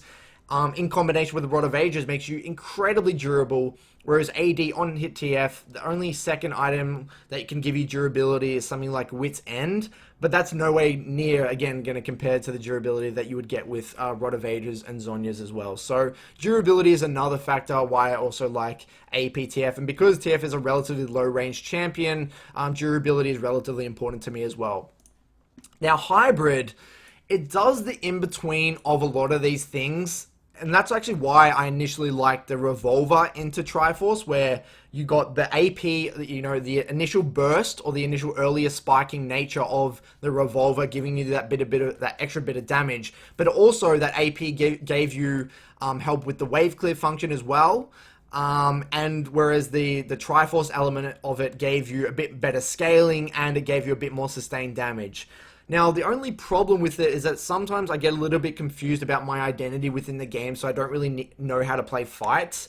And yes, it is a viable option to play Twist of Fate, but I've just found that kind of all-inning on your identity makes decision-making much easier, and also makes identifying your role in that composition or your role within that game much easier. So unless you're a very advanced player who knows all the fundamentals well, and is an absolute expert with Twist of Fate, I would try and stick to either AP or AD. And to be honest with you, AP, I think, just trumps AD on hit Twist of Fate by a mile. Now, the next one here is from Link105Win, asking, what should your goals be for the early minigames? Gold for first back and what to put the gold into. Now, there's a few things we need to talk about here. It really depends on the rune setup and the matchup. If you're playing something like, you know, Electrocute Twist of Fate with Ignite, then it's highly unlikely you're going to stay in lane for 1100 gold. You're probably going to be trying to push the pace of the game, going back for an early Dark Seal, that sort of thing. But because I go Unsealed Spellbook majority of the time and try to play a little bit slower, I tend to aim for 1100 gold as a minigame against most control mages and assassins, like I did mention in the VOD review. Mainly because Catalyst gives you a lot of resources and a lot of durability, which does cover for the weaknesses of Twist of Fate being a very low-range, mana-heavy champion. Now, against CC-heavy champions, when I'm versing something like an Anivia, sometimes when I'm versing a Syndra, Ari, Zoe, or even a Lissandra, I will actually just rush Mercs, which again is 1100 gold, and Mercs as a rush is a very viable strategy. But again, you got to keep in mind, if you're playing a much faster-paced Twist of Fate, and you're looking to play very aggressively with Electrocute, then I would not aim for 1100, I would aim for potentially a Dark Seal and a boost of speed or something like that, so potentially 650 gold, 725 gold with a Pink Ward as well, that sort of thing. And like I said in this last point, in favorable matchups, my minigame is a lot more flexible and revolves around the quality of trades taken. So you'll notice the higher elo you get, it's actually much harder to reliably play out your mini games because people are very good at pushing the pace of the game or putting your champion in uncomfortable positions because they know, for example, the identity of your champion wants to play the lane very slow, so they will force things to put you in a very uncomfortable position. Exactly what I do when I verse champions like Victor. I don't want to let Victor finish his first hex score. I don't want him to get to his 1250 gold, or is it 1150 or whatever it is, to finish his first hex score. I want to force him back early in heavy trade, right? So generally, in high elo, you're going to have less of a say over how you're going to ration out your resources. But again, majority of the time, 1100 gold is my aim. Now, this last point, another point I want to riff off here is, when you're in a very favorable matchup, whether you're versing like a Silas and you're taking Electric Ignite, or even like a Malzahar or something, where I have a lot of option or control over the lane, sometimes I'll even sit in lane for a long period of time, like sometimes even 1400 gold and sit for a Catalyst and a Boots of Speed, or even earlier going back for an early blasting one to push the pace of the game.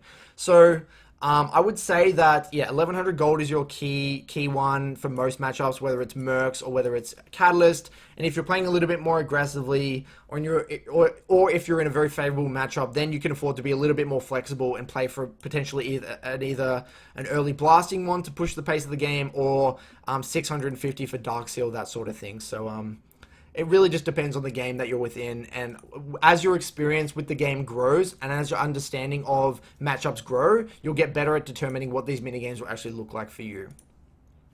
Next one, Construous Tarvai.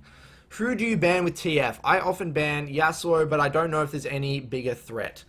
I actually don't even really worry about Yasuo anymore because I'm very confident in minimizing with my secondary resolve and just chilling, relaxing, and setting up ganks. I personally either ban Galio if I have that opportunity to ban Galio, because I feel like Galio is very, very annoying to deal with because he can just play reactive and always counter gank my ultimate usage, and his wave clear is very annoying to deal with. Or if I feel like, not many people are playing Galio in the meta, I'll actually ban Camille. I actually really don't like versing Camille as Twisted Fate because he has so much hard engage. It makes it incredibly difficult for me to make plays in mid game. Even if he goes missing on the map, I have to be incredibly scared. I can't match him in the side lane. Camille makes my life a living nightmare. So that's just a personal preference for me. I used to ban Kassadin a lot when I had mental blocks versus Kassadin. But I would say, yeah, Galio and Camille are my two main go-to bans. So the next question here is, Curtis, is it ever worth using R even if you haven't properly pushed out the wave? From Anonymous. P.S. Curtis, you are so hot. Keck W, thank you so much. Yes, it is. If the game is in a desperate state and you need a win condition, it is appropriate, but the ultimate usage must be towards a side that is salvageable and directly gives you a win condition. So guys, if you are in one of those very sticky situations where you know that, you're losing mid lane pretty hard, top lane's losing really, really hard, your jungle's not really a win condition, and you have to get your bot snowballing in order to win that game, similar to what I did in that Lucian VOD, I actually went for some pretty inefficient ultimate usages. Like, I didn't even shove out the wave fully, and but I was still happy to go for it because I just knew that Jhin could kind of take over that game, and I really did need Jhin to be strong in that game in order to translate that into a lead, because I did know that Jace is no way going to be able to carry versus an Evelynn. I needed my Jhin to be strong. So it is really dependent on the game you're in, but if everyone's winning and your side lanes are already winning, then I wouldn't recommend just randomly using R. Then I would say the more my side lanes are winning, the less inclined I am to use my ultimate in an inefficient way. I would always try and push out the wave properly and play very, very calculated the more my side lanes are ahead, because I don't need to force anything. Next one here from Chelsea Hardy. Which is the best skin for card rotation info? Lol, but seriously, what is the mechanic behind the card rotation? Is it constantly running in the background? Is it random? Is there some way you can know before hitting W what card you're going to draw? So the first part of this question, good question, Chelsea, is the best skin for card rotation is actually the High Noon Twisted Fate. Most high elo or doper was renowned for it as well, used to use High Noon only, because the cards are very, very clear. So this is probably the skin I would recommend for most introductory Twisted Fates. For me, personally, I use the pay-to-win Pulsefire Twisted Fate skin because the ultimate is so hard to actually see. So if you want to pay to win, you want to be like me and cheese some elo, then, go Pulsefire Twisted Fate. Plus, it looks really cool as well. That's why I kind of use it as the theme of this entire video. Now, in terms of the card drawing, yes, you actually can, in theory, count cards, like blackjack or whatever, you count cards. Because it actually just the rotation continues in the background. So let's just say you're doing red, blue, red, gold, blue, red, gold. That just runs in the background constantly. So if you were to do if you were to just use your W randomly and start counting the rotation, if you were able to somehow consciously keep that rotation going in your mind, and knowing next time you press it, you'll know which card is going to come out. But it's so ridiculous that no one's going to be able to do that anyway. So don't worry about that. That's just ridiculous. So I would just focus on, reacting to the card that's actually coming out when you do draw it in the first place. We got Jack here. How impactful was his most recent nerf, and in general, what is the effect when champions receive nerfs like this? Well, this was a nerf. It was pick a card, cooldown increased to 8 seconds to 6 from 6 at all ranks. Generally, the way I interpret this nerf specifically, and whenever I see a cooldown change on an ability, this is what I think. The first thing I think is, does the champion max this ability? If the champion maxes this ability, usually it's not a big deal, because by level 3 3 points in that ability, then it's already basically netted out anyway. But because you don't actually max pick a card, you actually max it second, then it is a little bit problematic. So, which is my second point, which is generally this means you need to be a lot more careful with this ability. So you can't afford to just randomly use it.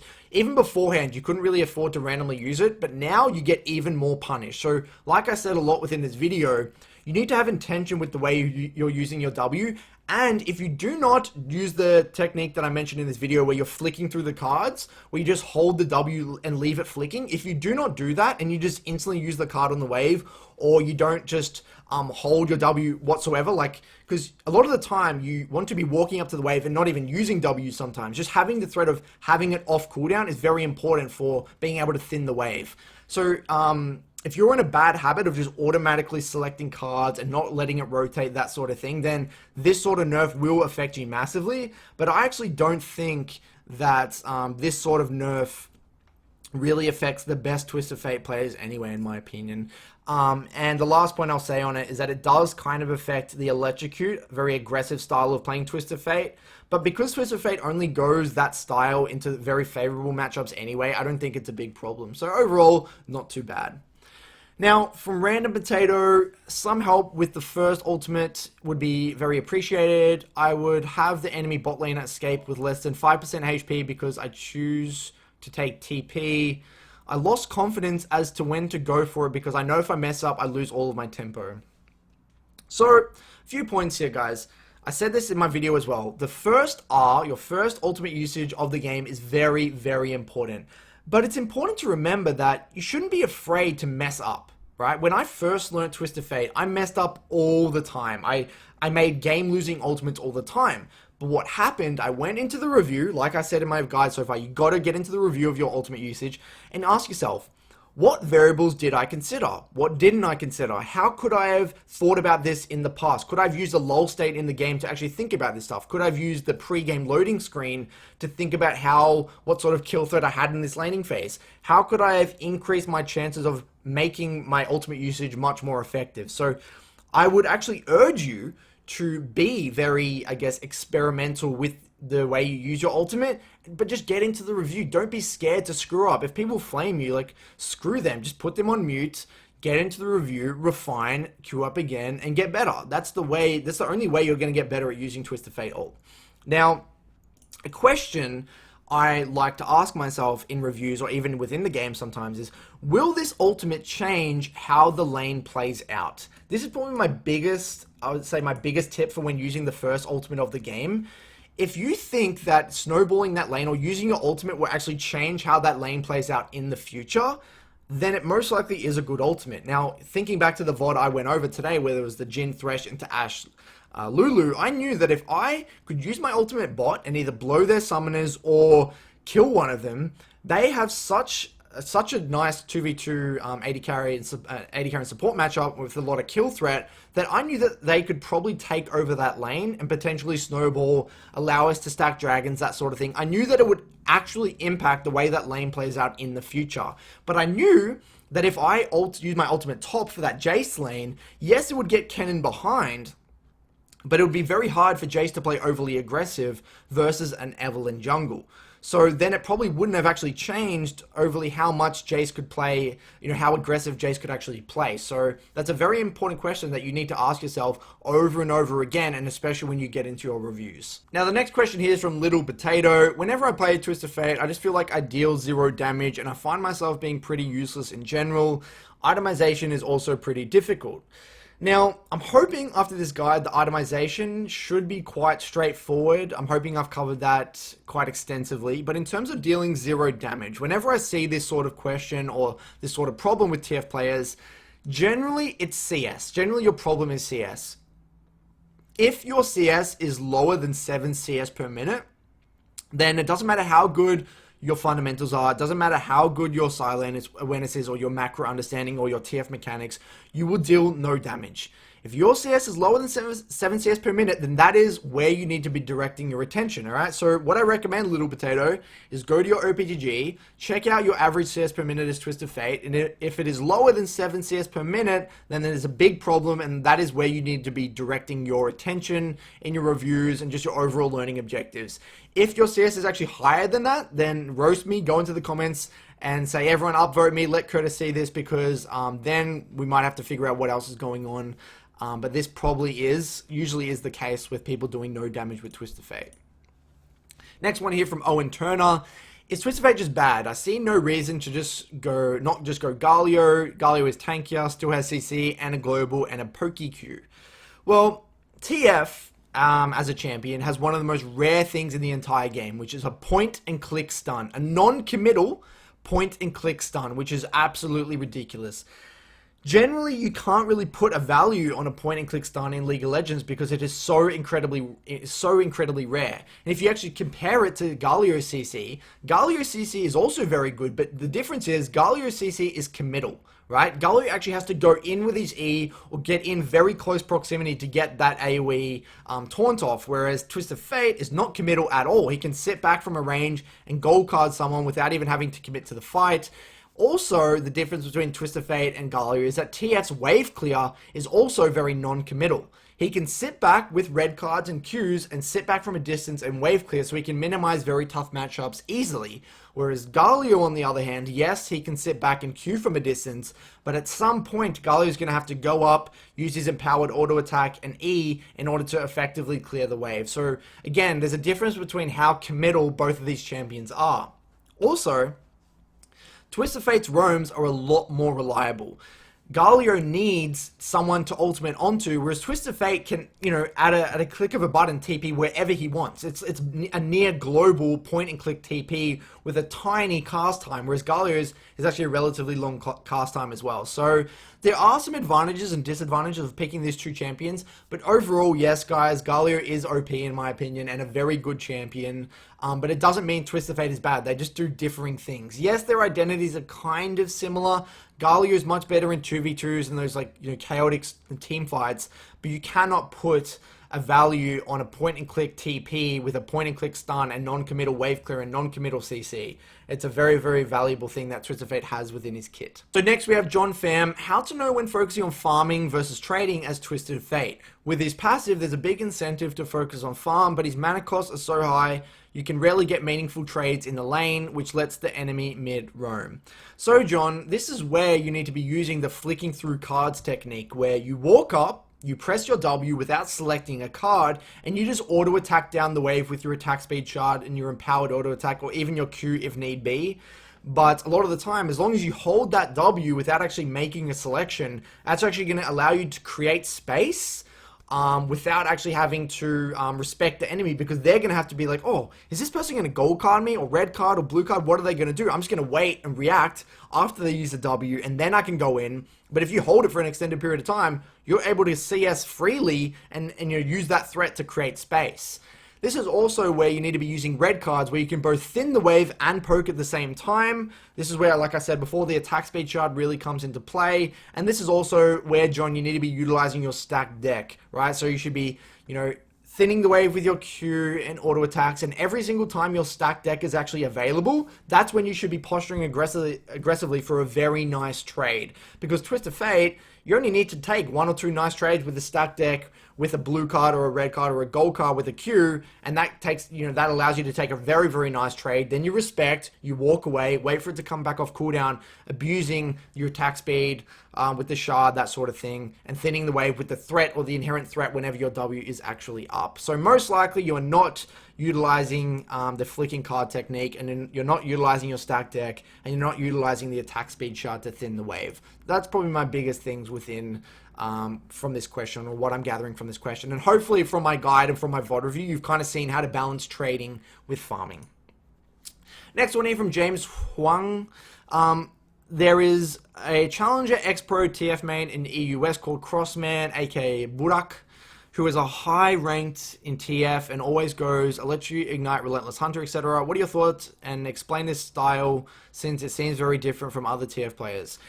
Guys, it's the same premise as the Electrocute with secondary inspiration Twist of Fate build that I mentioned before. You generally want to be going this into lower range matchups. This guy, Crossman, goes into nearly every single matchup. Personally, I'm just not a fan because it just doesn't make sense to me. It feels like you're taking Doran's Ring and going secondary sorcery, but you're trading very aggressively with like Ignite and Electrocute. Or I don't know if he goes Ignite, but I know he goes Electrocute. Where it's like, if you wanted to take Electrocute to trade aggressively, why not just go Time Warp Tonic with Corrupting Pot and actually complement that sort of heavy trading, going back for early Dark Seals? That's exactly what Dopa does. Dopa goes back for early Dark Seals, goes for his Corrupting Pot start with Time Warp Tonic secondary. Yes, you don't have access to Nimbus Cloak or whatever he goes secondary, but it kind of feels like, oh yeah, it does go Ignite, sorry. Yeah, it just kind of feels a little bit weird, and it feels like the identity of Twist of Fate that Crossman goes for is a little bit strange, and I don't completely understand it. Obviously it works, and he's a very good Twist of Fate player, but if you did want to learn more about it, I'll just watch his VODs, and it is very similar to that aggressive premise that I talked about within the Rune section. Personally, I'm just not a fan though. Next one here from Dario Verdict. How do I transition my lead properly? Just a very general question. Again, if I'm very far ahead, I did mention this before, but I use my strength to maintain farm numbers. I don't really want to compensate. I just want to maintain my farm numbers, continually CS very, very well, make sure I'm utilizing my passive gold. I ideally just only want to be creating man advantage fights with that patient mentality, waiting for someone to be out of position or eventually going to the side lane where I'm making someone react to a wave. Then as soon as someone is in the side lane, then I'm actively thinking, all right, I need to be looking for an engage or looking for a man advantage fight. But ideally, though, I'm just taking good trades, slowly creating roam opportunities by hovering out of vision, pinking one side in between every single wave, generating threat on that side lane. Because even if I hover out of vision, that side lane that I'm hovering to, the enemy have to respect, because they don't know whether I'm fully committing with my ultimate or I'm just hovering and faking it. They don't really know, so they're going to have to respect. They're not going to be able to use their escape abilities aggressively. They're not going to be able to use their CC aggressively, knowing that I could just ult to that side whenever I want. So generally, you want to be hovering out of vision as much as you can, complementing your winning or even side. And my last tip here is actually try and use Rift to break mid-tier 1. If you can actually break mid-tier 1 as Twist of Fate, the game explodes, because then you have so much room to just ultimate everywhere. They have to catch waves at tier 2, which gives you just so much more space, more time to roam. So ideally, if you do get access to Rift Herald and you do get a lead in the early game, that's what I would recommend doing. So Dragon GT asks, can or should low elo players play this champion? TF has a very high skill floor, requires a high level of jungle tracking, game knowledge, spacing and tethering in lane due to immobility, etc. And TF's kit and champion identity relies on macro plays to be actually useful. IMO, if you're anything below Diamond, you won't be able to perform with Twist of Fate, but I would like to hear your opinion on this anyway. So, I do agree that Twist of Fate is an incredibly hard champion, but he can be pretty solid for learning the fundamentals. I think that you should only play this champion if you really love him and you're willing to put a lot of games. Like, I'm talking 60 plus games in order to just get the fundamentals down. I don't ever recommend you one-tricking this sort of champion. You should be always trying to figure out what is a good TF game and what is a bad TF game. And hopefully within this guide, you should know what a good and bad TF game looks like, because you cannot just afford to just blind pick him every single game. Like, there's very few players in the game that even do that. Even Crossman, like, yes, he does have an insane win rate with Twisted Fate, but I feel like he's a bit of an anomaly, and even Dopa doesn't even like blind picking Twisted Fate. He likes to just see all the champions in the game. So yes, if you love Twisted Fate, even though he is hard, I would recommend playing him. But if you're playing him just because you see me play him or Dopa play him and you don't even necessarily enjoy him, then I wouldn't really recommend playing him. And if you did have a choice between a lot of different champions, I would actually recommend playing a lot simpler champions like Annie, Lux, Orianna, things like that, or just champions within my low elo tier list. Next one here is from Nick Cotta. What should your game plan be mid-game when the enemy has two champs, top and mid, that are stronger in side lane than you, e.g. Fizz and Jax? Well, generally, I'm just trying to catch waves, shove as deep as possible, and with my goal, trying to make Fizz react to waves, because if I can get Fizz into the side lane, I'm not trying to kill him in the side lane. All I'm trying to do is get him into the side lane in the first place, so I can actually create a man advantage fight while he is doing something farming, so I can use my ultimate onto mid lane, onto somewhere else, into the enemy jungle, trying to force a fight while he is not there, right? So generally also when I'm versing champions like Fizz and Jax, I know I can't really dive the backline. I should just be peeling my AD carry. So a lot of the time in team fights in mid game, what I'll be doing is just sitting right next to my AD carry and actually blocking Fizz R with my Zhonya's. I do that a lot when I verse champions like Fizz. And I'll just sit there and actually not use my gold card, similar to what I did in the Baron pit within my example, where I just hold my gold card, and whenever the Fizz goes in or the Jax goes in, I'll fake my gold card with a Q first, bait out their E, and then gold card after to just peel from my AD carry and then play the front to back team fight, because I know if we can survive the initial burst from Fizz, or CC the Fizz after that, or the Jax after they use their key self-peel ability, we should be able to win the front to back team fight. And the last point here is force fights around my AD carry when Fizz is catching sideways. Like I said before, that's ideally my entire mindset when heading into mid game is create man advantage fights, catch a side wave, make Fizz react, rinse repeat, push and move, that sort of thing. So the next one here from Johnny M. Hey Curtis, super excited for this. Number one, do you always start W level 1? I have seen some players start E and curious if you knew the reasoning behind this. I always personally start W level 1. I believe Dopa always starts W level 1 also. I don't really agree with E start because it feels like W just gives you a lot more flexibility. Do you need to hard shove the wave? Then red card's just better. Do you need to peel off the enemy from a level 1 trade? You just go gold card. Do you need to just take a really nice trade in general? Then you just get more damage from blue card. I feel like E level 2 makes a lot more sense, but I'm assuming the premise behind E start is that you really don't want to draw any minion aggro. You just want the raw bonus attack speed and just really thin the wave in a very slow, calculated way. But I'm like, well, dude, I swear W just does everything just a little bit better. To be honest, I really don't even understand the reasoning behind E-Star level 1. Number 2, when is it a good time to buy rapid fire cannon, if at all? Would you recommend it in low to mid elo? I did mention this within the itemization section. When you're versing a very high range team comp, when it's very difficult for you to get your stun card off, then yes, rapid fire cannon is good as like a 4th item. Yes, I would recommend it in low to mid elo in certain compositions. Number 3, in your past tier video, you talked about the importance of buying Catalyst on your first back, but sometimes I've been seeing players rush tier 2 boots, specifically Lucidity, sometimes Mercs, but I would assume that's hard for matchups, that's for hard matchups, or even get Dark Seal. Hopefully I've explained that already in my video. The only thing I'm unsure about, I don't think ever rushing Boots of Lucidity would be a good option for Twisted Fate. I've never done it personally. I feel like if you're going to rush boots, it should only ever be something like Tarbis or Mercs. In that case, even then, it's like if I can get away with Catalyst, I would much prefer it. The only situations I'm going Mercs is if, you know, I really need the movement speed to either dodge kill shots and I get value from the tenacity. And I spoke about the Dark Seal thing before, so hopefully I've answered that question. And number 4, lastly, most importantly, could you explain when it is a good idea to start red carding the range creeps and shove at the start of the laning phase? Is it ideal for certain matchups, maybe when enemy laner champion can't last hit well under tower? Would like to know all reasons, the kind of champion the enemy jungler is playing, etc. So I very, very rarely just start red carding and shoving the wave. The only situation I do it though is when I'm versing champions like Xerath, Vel'Koz, and maybe like Ziggs. A lot of wave clear oriented champions with high mana cost that don't really want to be shoved in. those are the situations where I will start red card and just shove, shove, shove, shove, always like really kind of push them under tower. But generally though, I'll only do that for the first 1 or 2 waves, in which I'll bounce the wave back and then keep it on my side around 2 minutes 40. So when my jungler actually gets level 3 and starts to head into river, there's going to be genuine kill threats. So I only do it when I'm actively either trying to bounce the wave to create a